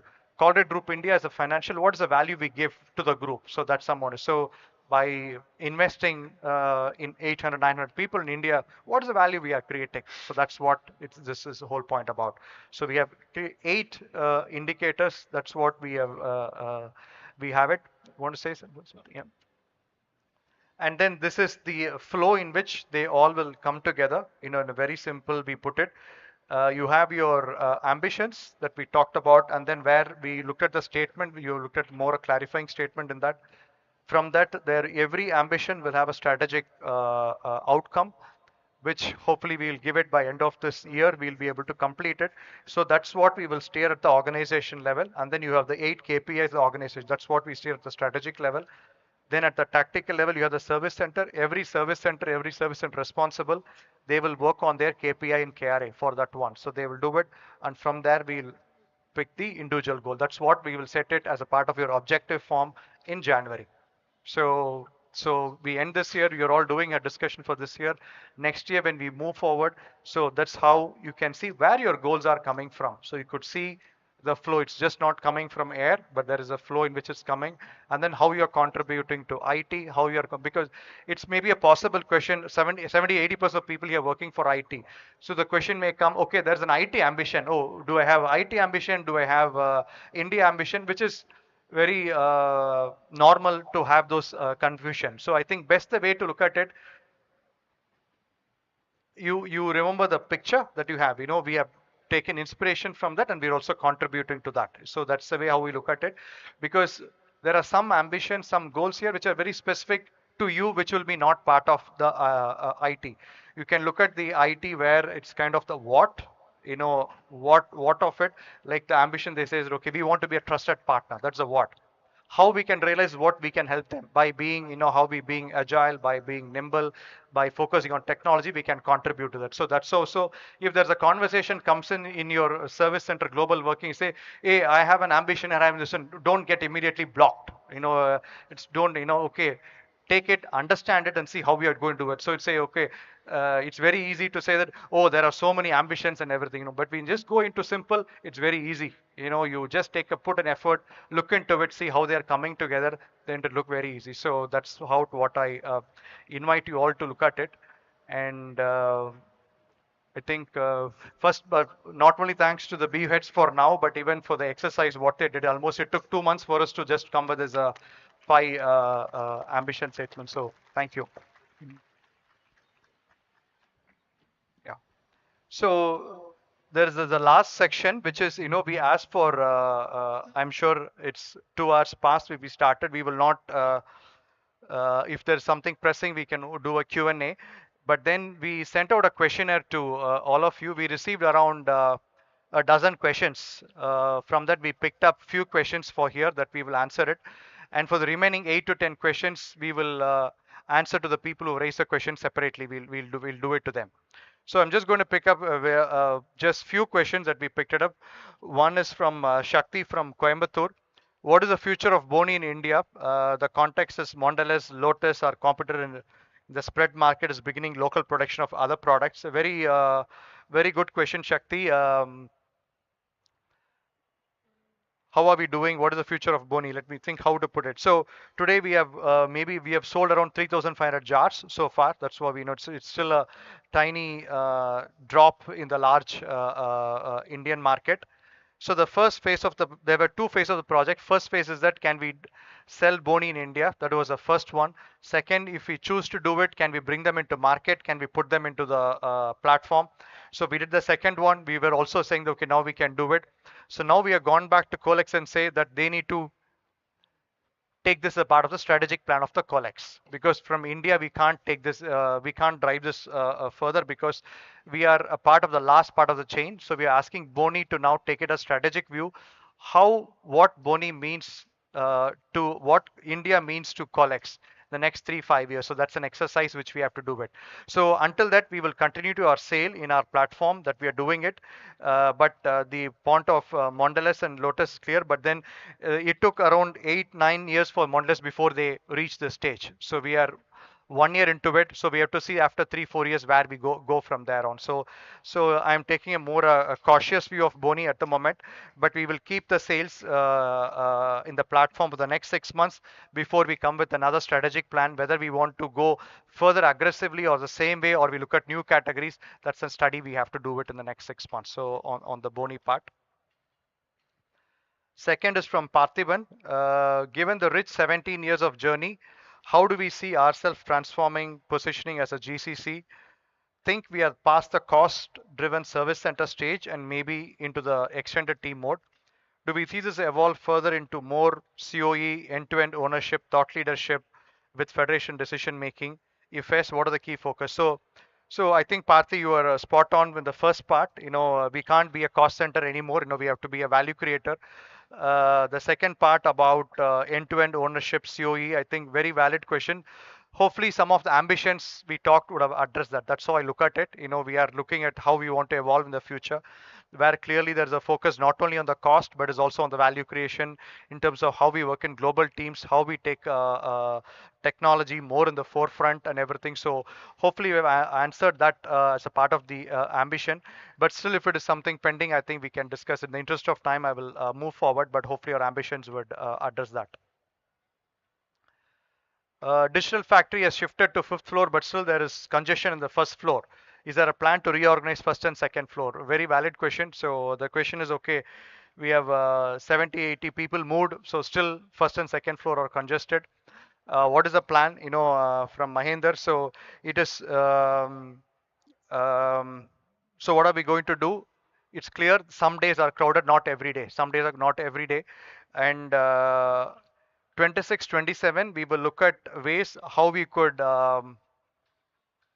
possibly relook our facility first and second floor, and also in Coimbatore. So we look at the 26, 27. This will be a project to see whether we need a larger place in Coimbatore, larger place in Hyderabad. If larger in Hyderabad, how we do it. Within the same building, we have another way of looking at it, but it's a project for 26 and 27. Hopefully by end of 26, you will have a better view. Until that, I think we will see how we are going to manage it. So that's what. So 26, we will have this project. Ramesh and Prasad will initiate a project on this one. Another question is Colruyt has acquired Deleter, Match, Smash stores, but also divested, closed a number of business recently in France. And meanwhile, competitors are actively looking new stores in Belgium, France, Amazon investing. Could leadership clarify our strategic view on Benelux French markets? Are we intentionally shrinking our focus on core formats and specifically 12 to 12 months? So from Saravanan, so little bit I alluded some of this during my Colruyt update. As a group, we are clearly focusing on two, which is food and health. So that's where we are moving. We are a little bit reducing on our non-food little bit. But like you rightly put in your first statement itself, we are clearly investing a lot also on the new platforms like Deleter or a Bon was another one we invested in our fitness chain in Belgium. Almost a lot of fitness chains which we have acquired. The focus will be, yes, a lot on food and the health. If we have to divest a business, if it is not working out after certain investment, the group will divest it. So unlike 5-10 years back, which is a very bold, today group is really taking a very bold decision. They just don't want to run business just for the sake of running it. If it doesn't make sense or add value, they said we'll divest it and then we focus more on where we believe we can make profit and we can make a substantial impact and be relevant to our customers. I think only then we will do those businesses.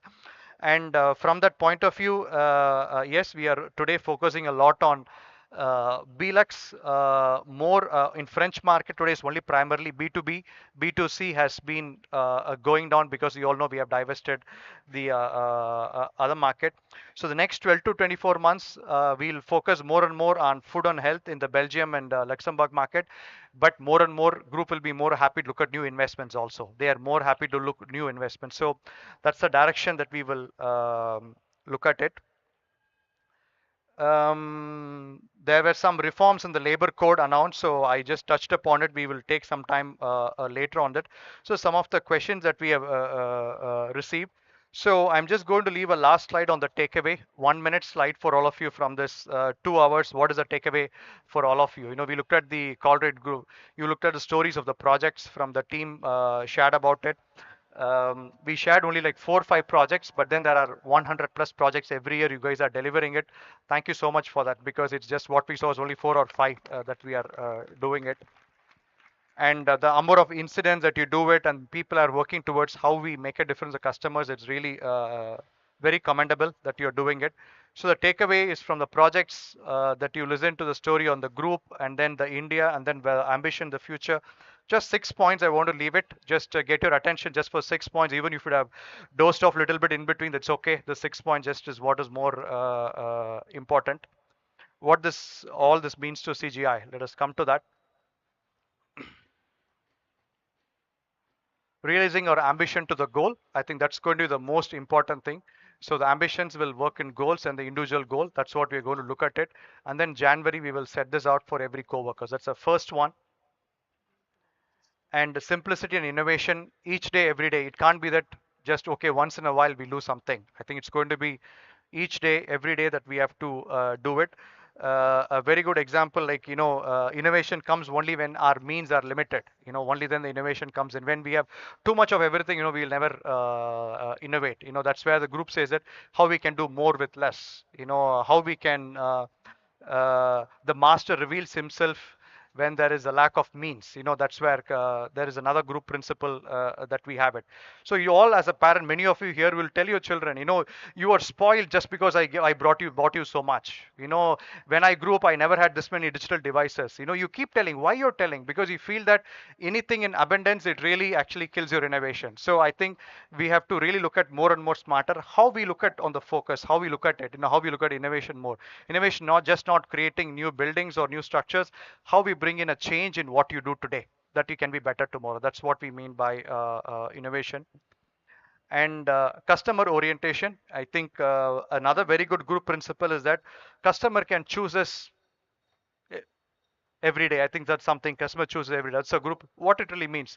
Just tomorrow, just go. You open a store. Just imagine if suppose no customers come to the shop, and it can happen. They choose not to come, and our relevance is gone. There's no relevance for us anymore if the customer chooses us not to buy with us, and it's not that we are the only one. There are competition. So that's where the customer orientation comes in. It's also about how we engage with our end customers. Look at what they want.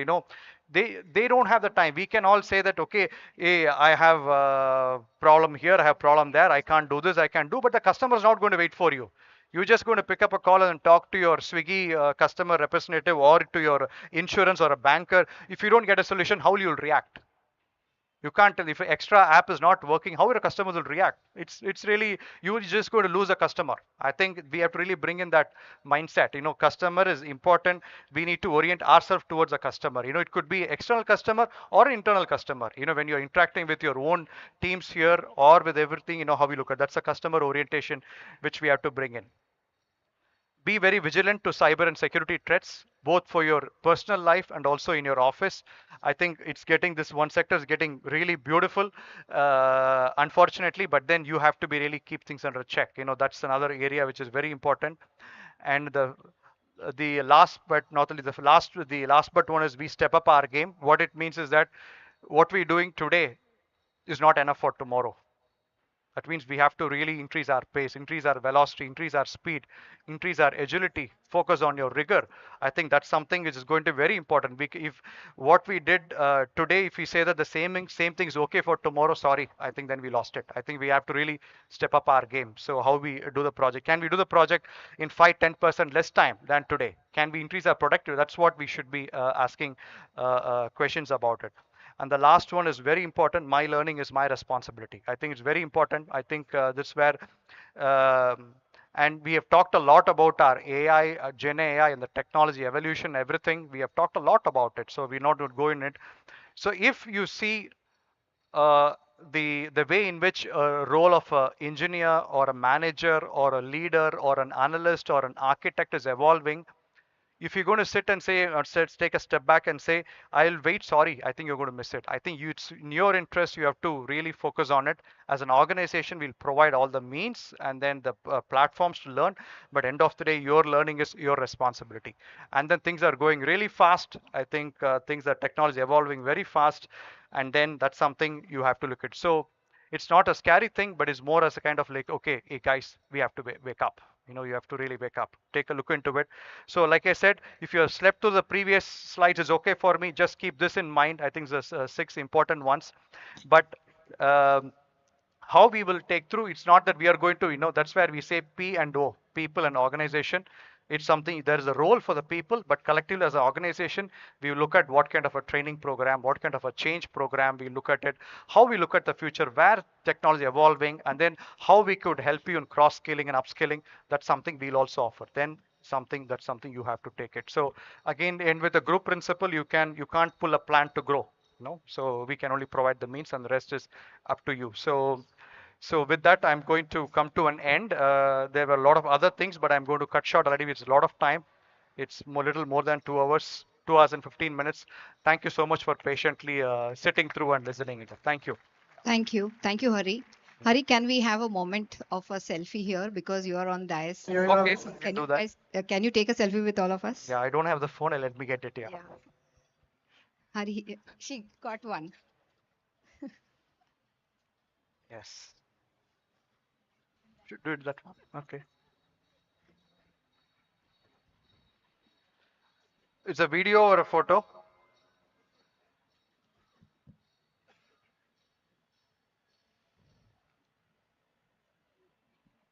Perfect time. When you go take the call comes through. Okay, first we will do a photo. You all have to raise your hand. Yes.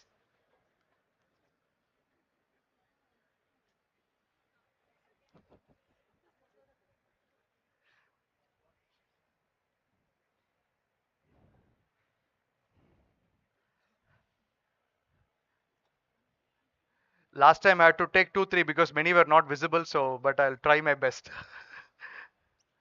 Okay.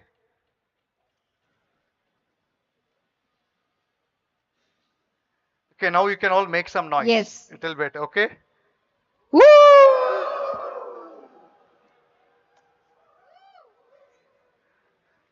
Thank you, guys. Thank you, Hari. Now I invite for the last 1 minute. Sorry, guys. I invite Maulya for the vote of thanks and then we'll all disperse. And we have a small surprise also at the end.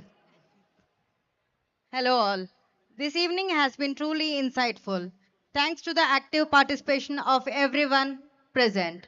And a special thanks to Mr. Kavikrut, Hari, and to all the business unit heads and members for your valuable contributions to this informative and enriching town hall. And please do not forget to collect your snack boxes from the counters which are available on your left and right side from your seating area. And before that, we have like a surprise video coming up. Please have a look. New Year. Wish you a very happy New Year 2026. Happy New Year. Happy New Year. Happy New Year. Happy New Year, Colruyt Group India. Happy New Year. Happy New Year. Good luck for next year. Colruyt years. Wish you all a happy New Year. Wish you all a very happy New Year. Wish everyone a happy and prosperous New Year. Happy New Year. Happy New Year. Happy New Year. Happy New Year. Happy New Year 2026. Happy New Year. Wish you all Happy New Year. Wishing you all a very happy New Year. Wishing all of you a healthy, wealthy, and happy New Year. Wish you all a happy New Year. Happy New Year. I wish you all a very, very happy New Year. Great family. I wish you and your family a healthy and prosperous New Year. Happy New Year. Happy New Year. Wish you all a very happy New Year. Wishing you a bright year ahead. Happy New Year. Happy New Year. Happy New Year. Happy New Year. New Year. Wish you success. Happy New Year. Wish you a happy New Year. New Year. Wish you all a happy New Year and continued success. Thank you. Happy New Year. Happy New Year. Happy New Year. Have a rocking 2026. Happy New Year.